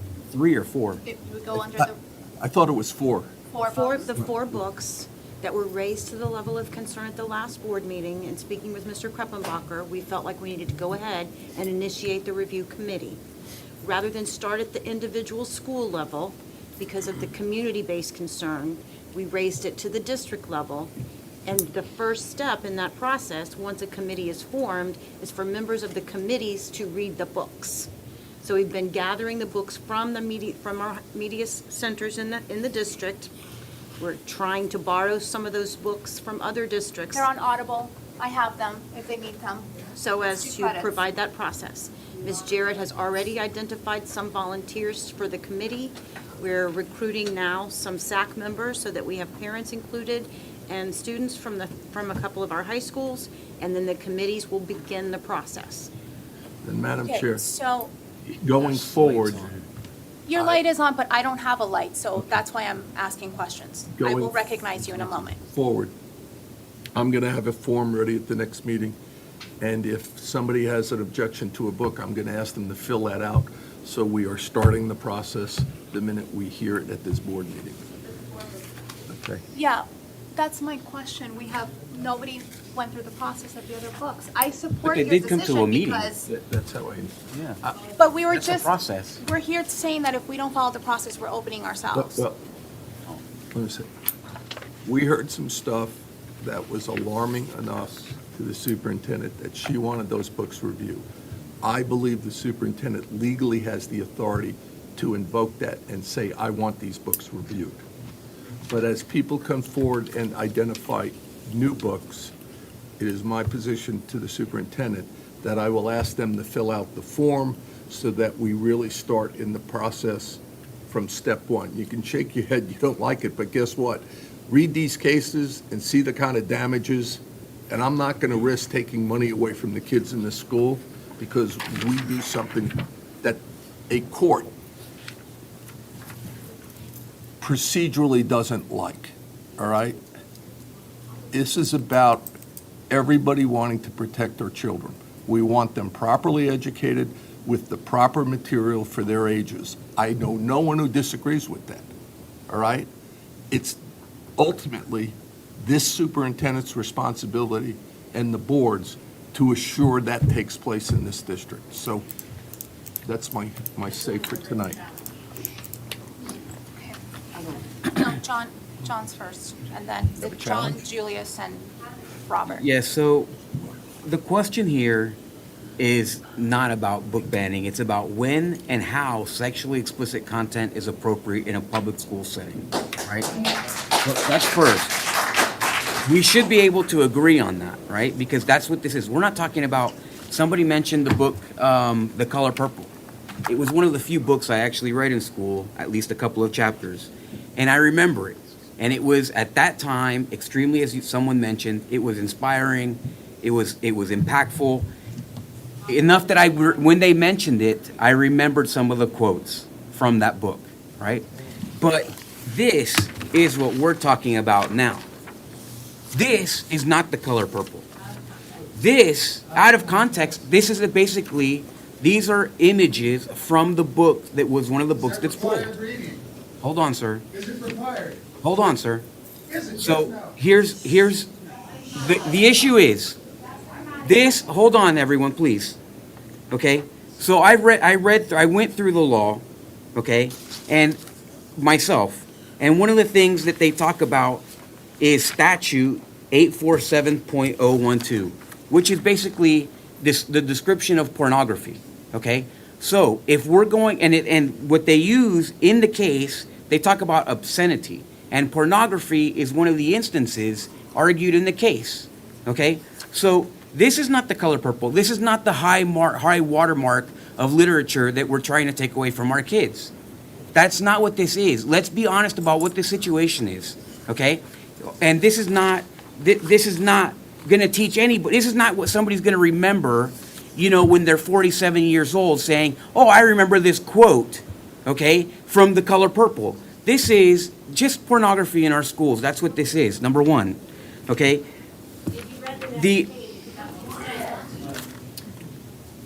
Here's the thing.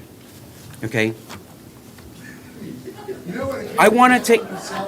Guys, Hold if on, we sir. can Hold on, please let the board Hold members on. speak. Thank you.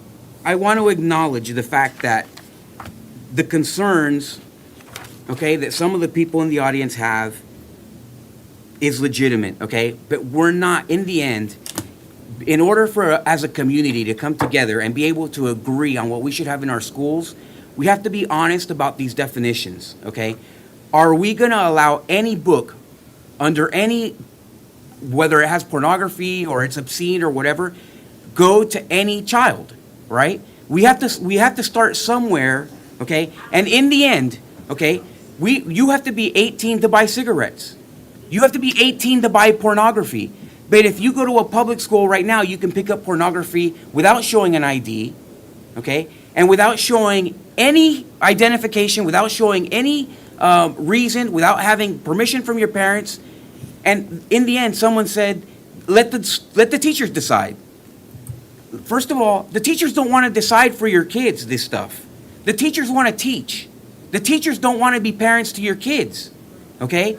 It's our job as parents to decide what our kids are going to be exposed to. If you as a parent decide for yourself that you're going to hand that responsibility to the education system, it's not going to work out well for your child, I can tell you right now. Because this district, just for example, this district doesn't do a great job of taking care of your kids right now as it is in other aspects, not just pornography, okay?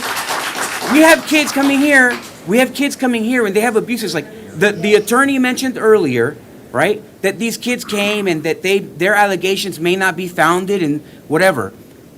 The problem is, as a district, when you're not doing a good job in taking these processes and resolving these issues, you're going to have kids that come here and complain about sexual assault after the fact, whether the allegation is true or not, right? So what we're doing is we're exposing your kids to an unnecessary danger. And there's a big difference. I don't want you guys to get confused.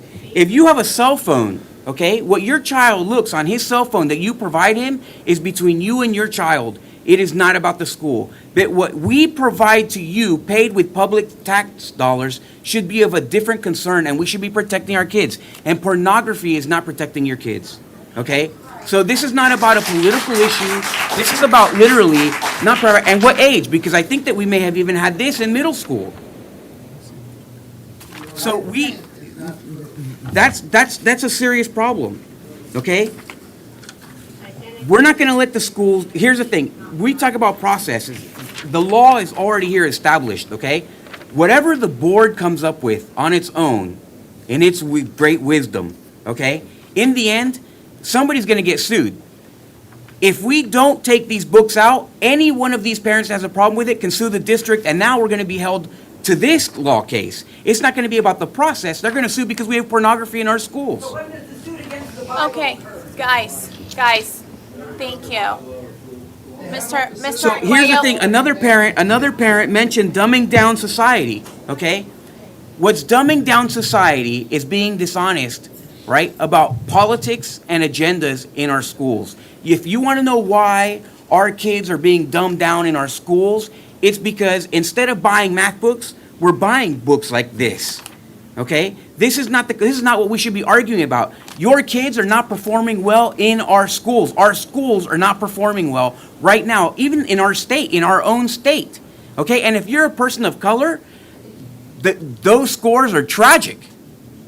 So instead of fighting over the pornography, why don't you hold this school board accountable for the grades that our schools are at and the education that we should be showing our kids? Let's do that right now and focus, because it doesn't matter what anybody says. In the end, we're going to get sued as a school district over this probably, right? And we're going to lose if we make the wrong decision.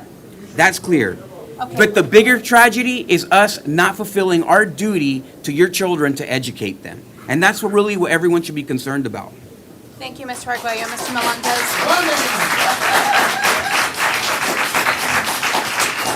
Mr. Melendez. Excuse me, one thing. Everybody here has talked about the welfare of the kids, all right? And here's what I've seen. Kids watching TV right now, seeing adults constantly interrupting and yelling out. It's about being a role model. So could you please be respectful and be quiet while this board talks? Let's make sure we say that at every board meeting from now on. Thank you. Come on, Now, guys. this is obviously a difficult, topic to deal with because people are very passionate on each side of it. And I like to be able to look at things rationally and logically. Like I said, at the last board meeting, I actually read the Supreme Court case. Now, I wasn't sure that, the technicality of it not being binding and things of that nature, so I'm still kind of processing that. I was the one that advocated as well for standards-based. We talked about the process going to either the school and then possibly the district, and then appeal to the school board. But the issue is, what standards are the body using to make sure what is appropriate and not appropriate? And I think that is something that I requested at the last board meeting to say, and I think I mean this in good conscience. Some people are saying, well, it's only pornography for a little bit, not for a lot. Well, how much is enough before it crosses that barrier? So I think that let's have an honest discussion about what that standard is, regardless if it's the school board reviewing it, or if it's the school reviewing it, or the district reviewing it. I think the proper discussion to have as a board is writing out what is that policy of standards. And there needs to possibly be 3 different standards, one for elementary schools, one for middle schools, and one for high schools. Because I believe that if we come to an agreement that what is appropriate for high school may not be appropriate for elementary school. So that's where I'm kind of being conflicted a little bit, because the other thing too is the medium, and I mean this in all honesty, with the bottom of my heart, and I'm trying to offend anybody, but does it matter if it's in a book or somewhere else? And somebody mentioned that. If we showed a video and played it, then people would say, well, that's not good. So if it's in a book, is that okay? So does the medium in which it's presented change the standard? So, and again, I'm not trying to play rhetorical. I'm not trying to pick sides. People that know me, I'm the least side guy there is. You don't even know where I'm at. I don't even know where I'm at because I just follow my heart. I don't follow policy or things like that. So that is a legitimate question, I believe, to ask. Does the medium matter? So does the standard change based on the medium, or does standard change based on the grade level of the students that are out there? Mr. Melendez, the board's policy contains 1, 2, 3, 4, 5 standards to be considered by the committee. I'd ask the board review that if you want to modify anything. It does talk about if you're doing videos or films and distinguishes that. And then the committee, using their community broad-based, evaluates it against those standards, right? If you think we need to supplement it, then Yeah. any of you can bring that up, or anybody can recommend it to us, but that's what we have right now to follow. Now, are those the same standards for whether it's the school reviewing it or the district reviewing it? And I think that we need to. Everybody follows the same standard. Right. So it would come up all the way through the process, and you'd be looking at it. That's why it's important for you all to look at those and see if we're missing anything that you think should be in there or articulated differently. So I think that. And what we're dealing with technically is non-state-approved books. I mean, they can still challenge a state-approved book, but the reality is we're dealing the issues that have been raised is what goes into our library. That's not part of, quote, the standard curriculum that the teachers are assigned to teach. Right. And so my last It is issue, mentioned in the law. and the last issue that I'm grappling with, which I kind of agree with, because sometimes I want to do both. I'm like, I don't want to see it, but at the same time, I'm like, is it my place to say who can see it, who cannot see it? And I do like the fact that what Dr. Pace has proposed, which is like a rating system. If somebody's so opposed to something, then so to me, that's where I'm dealing with as the best way to do it, and not sitting there saying banning a book unless they meet a high bar. And I think that standard needs to be looked at. So I think that's the appropriate discussion, is what is that bar, and is there a bar to cross? And if there's not a bar to cross, if that's what we come to as a conclusion, and I wouldn't mind having that conversation with the community, there should be no bar, then there should be no bar, then we should at least Still put a get rating sued. system and be able to do, I'm not worried about lawsuits, I'm caring about logic and what the right thing is. There's no logic in something Okay, that's well, going I'm to not, open well, you up to my opinion is not based on whether or not I get sued or not. I'm doing it based on my good conscience of me being an elected official, trying to make the best So you're going to decision, spend period. $500,000 Absolutely. defending a lawsuit, and then they're going to come back and they're going to make If you there's change the standards rule? based- Why not just do if the there's- right rule that's going to follow the law? Yes. It's our job to follow the law as you elected can officials. draft- Mr. Arguello, Mr. Melendez has the floor. Thank you. Then by all means, look at the current policy of standards that we have now, Mr. Arguello, and then be able to draft it and present it to the board, and we can have that professional discussion. Thank you, Madam Chair. Thank you, Mr. Bass. Okay. One thing I think that all of us in this room can agree on is we care about our kids.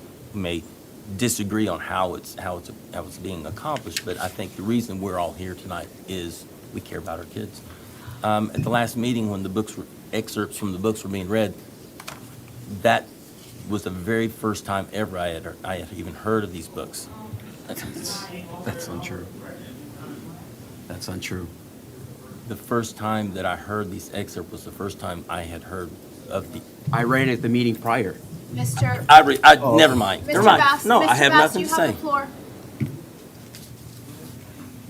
Immediately after the meeting, the following day, I wanted to find out what the process was. I didn't go to Dr. Pace. I went straight to the head of media specialist to find out, okay, let me get a better idea of what's the procedure to take a book out. I have grandkids in this district. I wouldn't want them to be reading some of the, or have it read to them. So I asked, what is the procedure? It's a 2-page form, 6 questions. You fill it out, and it deals with books, DVDs, CDs, periodicals, software, sound recordings, film, video, pamphlets. I can read really quick. What is the material you object? What do you believe is the theme or the purpose of the material? What do you feel might be the result of a student using this material? For what age group would you recommend the material? Do you feel that there's anything positive in the material? Is there another school library material with the same subject that you would recommend? It's turned in, and within 24 hours, that book is removed. It is removed until the investigative process takes place. So today, before this meeting, I called and I said, well, I'm just curious, how many of the books that had been read has anybody filled out? And there was not one. Nobody had filled out the paperwork with those books. So that kind of bothered me a little bit, because I know we pulled them, but there should be a responsibility for all of us to do that. So we truly all have to work together with this, and I think we are moving in the right direction. There are books that are going to fall between the cracks. I'm sure of it. Our media specialist, my sister-in-law is a media specialist here in the county. She's at an elementary. And I challenge anybody to find a more fair and kind and caring person than this person. They receive probably, safe to say, 500 books a year, maybe 500 books a year. These books come from peer-reviewed resources. I don't think that there's a media specialist has the time to read the entire cover-to-cover 500 books. So that's why it's up to us, when I say us, not just on this board, all of you too. If you see something that is objectionable, fill out these 6 questions, turn it in. The book is removed within 24 hours, and then let the process follow itself. So, but we're expanding upon that, and I think we will. Never mind. I'm done. No, I'm good. I'm good. Yeah, I'm done. Okay. All right, so I guess for me, the biggest challenge that I've had with this entire process is that I don't think that we as a board understand the process strong enough. And I've asked to have a workshop where we can have these discussions specifically to discuss what is appropriate, what is considered whatever, X, Y, or Z, and we haven't done that. And it's becoming more and more apparent that we're going to have to make decisions, and I don't think we're equipped to make those decisions without being more educated. Last meeting, or maybe 2 meetings ago, I think I made the same mention, and it was, taken as if I don't know what I'm talking about. I think that becoming an expert in something that I am going to make a decision about for other parents requires that I take pause and that I do learn a little bit more about not just our process, but also what we would like the process to look like going forward. So I'm going to request again that we consider having a workshop where we can have these very specific discussions that we're having at a board meeting, where it's not on the agenda, which means that we're not going to make decisions, and we keep going round and round, having the same discussion without actually moving forward in our understanding. Again, that's what I would like to see. I'm not sure if other board members would like to see it, but I really do not think that we are equipped to start changing processes or changing the bar without actually understanding what the process is now, and as a board deciding what the next phase of that looks like. Yeah, if you need a second, I would appreciate that, to do a workshop, and not just the process of removal, but the process also of when they first approve a book to come in the first place. So I would like for staff to tell us, hey, from start to finish, how does that process work? I would just like for the board to go ahead and review the process and procedures that we have in place. We'll go over those, and then we can move forward. Move forward with, A workshop. okay. You guys tell Well- me when. So for me, it's not just about the process specifically. There are some additional questions that have been raised with public input, specifically age categories, what we're considering to be pornography or not, context. These are the questions that I'm interested in. It's not just our current policy. These are questions that the public wants to know, and I don't think that having this conversation in this setting is helpful. It hasn't been. I agree. We'll review the standards and get back with you. Madam Chair, could we please have the board members give us whatever questions the board members have, because there are very specific in some of these cases, courts that have defined what is pornography, what is this. So if we show up at a workshop and somebody says, well, how do we define pornography? I don't want to be in a position to go, I had to go research that. I want to be ready to lay it out for you all. So I don't know what each one of you are thinking, but it would be very helpful if the superintendent and I got those questions ahead of time so we could be prepared for the meeting. We also have a very busy calendar coming forward. On May 17th, you have your health insurance update for the quarter. June 7th, we have our strategic plan update, and June 21st, we already have our general and capital funds budget workshop, which is required in statute that we bring that forward. So just let us know what, Or do you want to substitute the strategic plan? Are we changing, this is just an update? this is our annual report to the board about our progress, and then updating what we recommend moving forward. Yeah, and the reason why I say that, Dr. Pace, if I had to choose something, because we do them quite frequently. We do them like, board updates or strategic plan updates about 4 times a year. So I guess if we drop off one, because this is a hot topic, I want to kind of. I would just I wanna ask that nip we it in the consider bud. moving it forward again, perhaps August, just so that, because that is what really guides the work of the district. Would the rest of the board be open to having a morning workshop instead of a, I know that we've tried doing this before and it hasn't really worked out, but does it have to be specifically on a Tuesday before a board meeting? No. Yeah, I'm open to like in the morning time. Okay, can we consider something within the next couple weeks in the morning? What about Thursday, May 19th? Well, I'll tell you what, just for time purposes, just send us a couple of emails, Dr. Pace, and then we'll just respond back. Okay, will do. At least we have the commitment that we're going to have one. Right, Just the date and that will being allow me fixed. to work with staff on their calendars as well, because I will need some help. Okay, thank you. Mr. Arguello, you had an additional comment? Yeah, I just want to disagree that this is not helpful. This is involving the community. Both sides of this issue is exactly helpful because this is who we're representing. So to not have their opinion here and to not have these discussions in public, I mean, would be, Workshops are public, okay, they're not closed. can I got it. These people are not going to come in the morning on a Thursday when they're at work to come discuss this. This is the meeting where they're invited to come and speak and to participate in a public dialogue, which is important to this 100 people that are in this room, right? So the more that we continue the dialogue with the community, the more I think that you know what you need to do, aside with following the law, which is pretty clear. So that's all. Okay, thank you.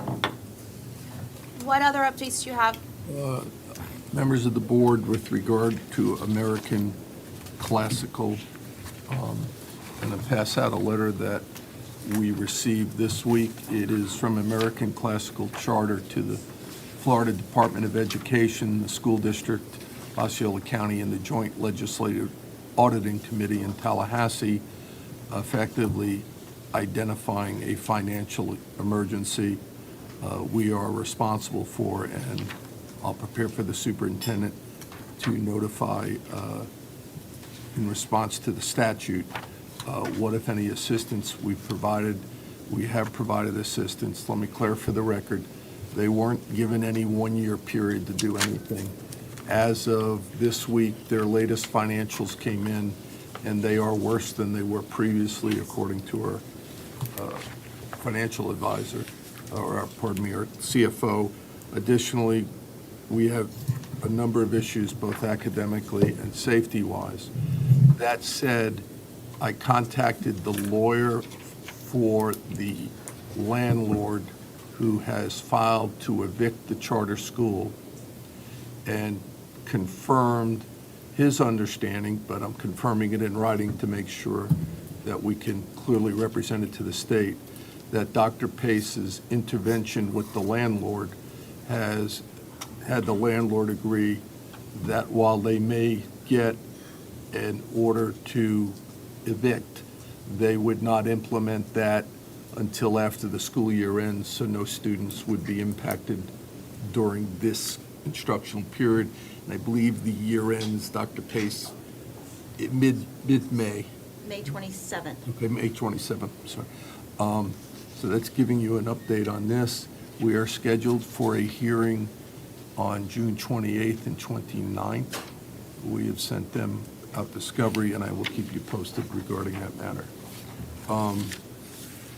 The next one is we have an investigation we've been working on regarding another school in which allegations of sexual grooming by students, et cetera, and possibly one faculty member was raised, et cetera.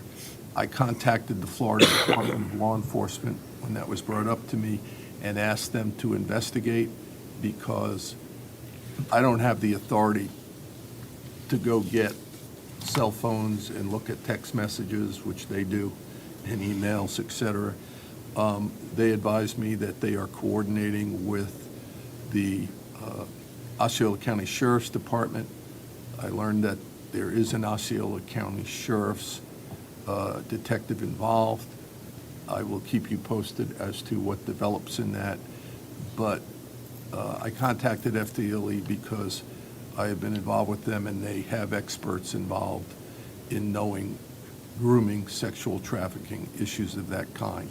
So I continue to advise the superintendent that when any principal or member of the staff receives a report that somebody's been sexually assaulted, sexual grooming, or anything of that nature, they have been trained to, one, call the Department of Children and Family Services, and to immediately notify law enforcement. Law enforcement and DCF then coordinate. But so you know, I advise that we do not, while a student may come and give a statement we get notice of it, either from their parent to that. I've done these cases a lot, unfortunately.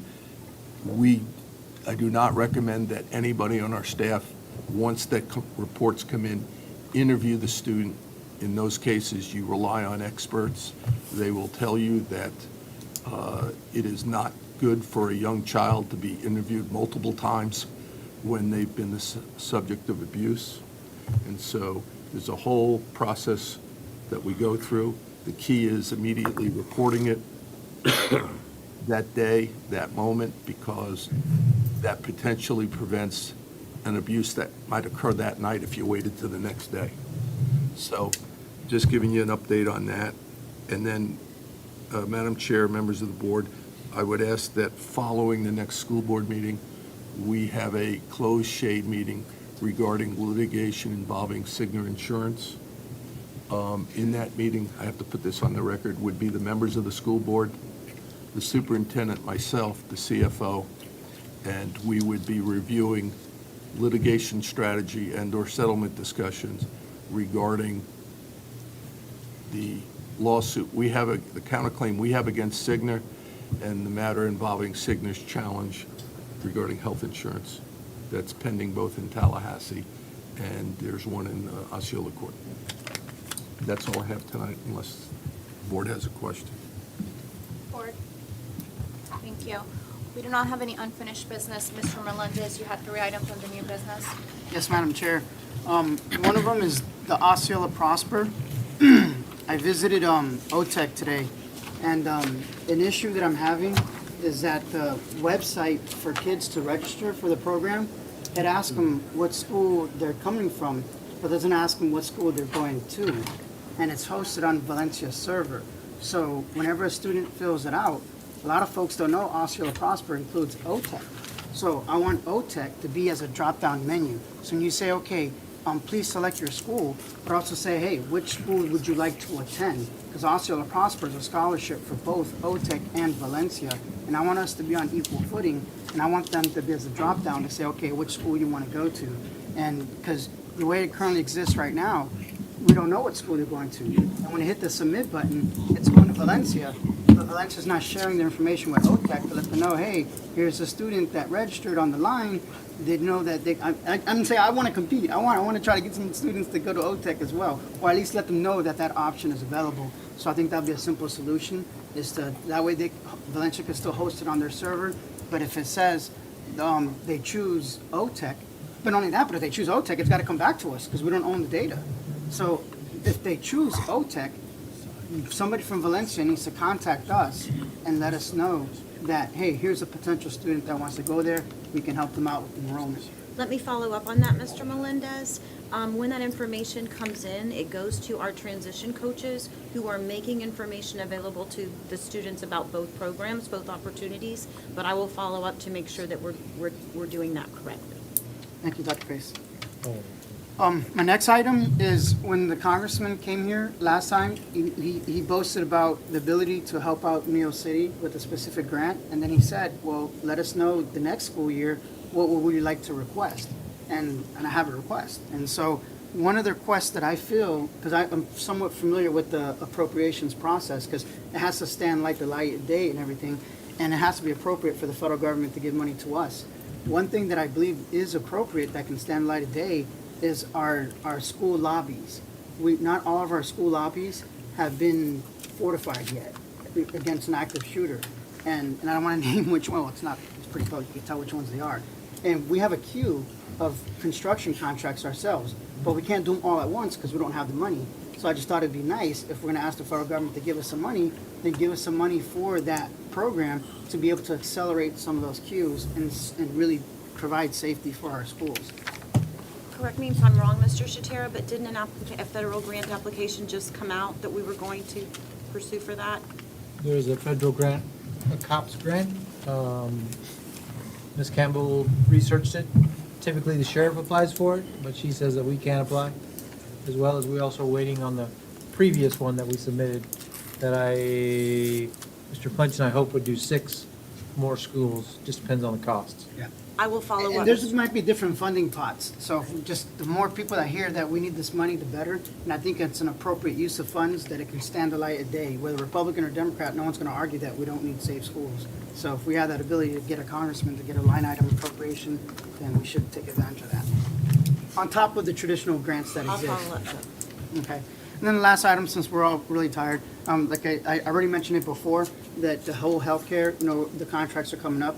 I'm gonna do a small task force like we did last time with the SRO, and I'm gonna have like 2 meetings just to kind of get, because I like to get educated myself too, and I want to surround myself around different healthcare professionals to kind of look at the contracts that exist and what are we doing, what can we do better, and kind of give me some good recommendations, because I have some healthcare experience, but I'm not an expert, and I'd rather surround myself around people that know a little bit more about me in that field to make sure that we're doing the right thing before we renew these contracts. Thank you. That's it.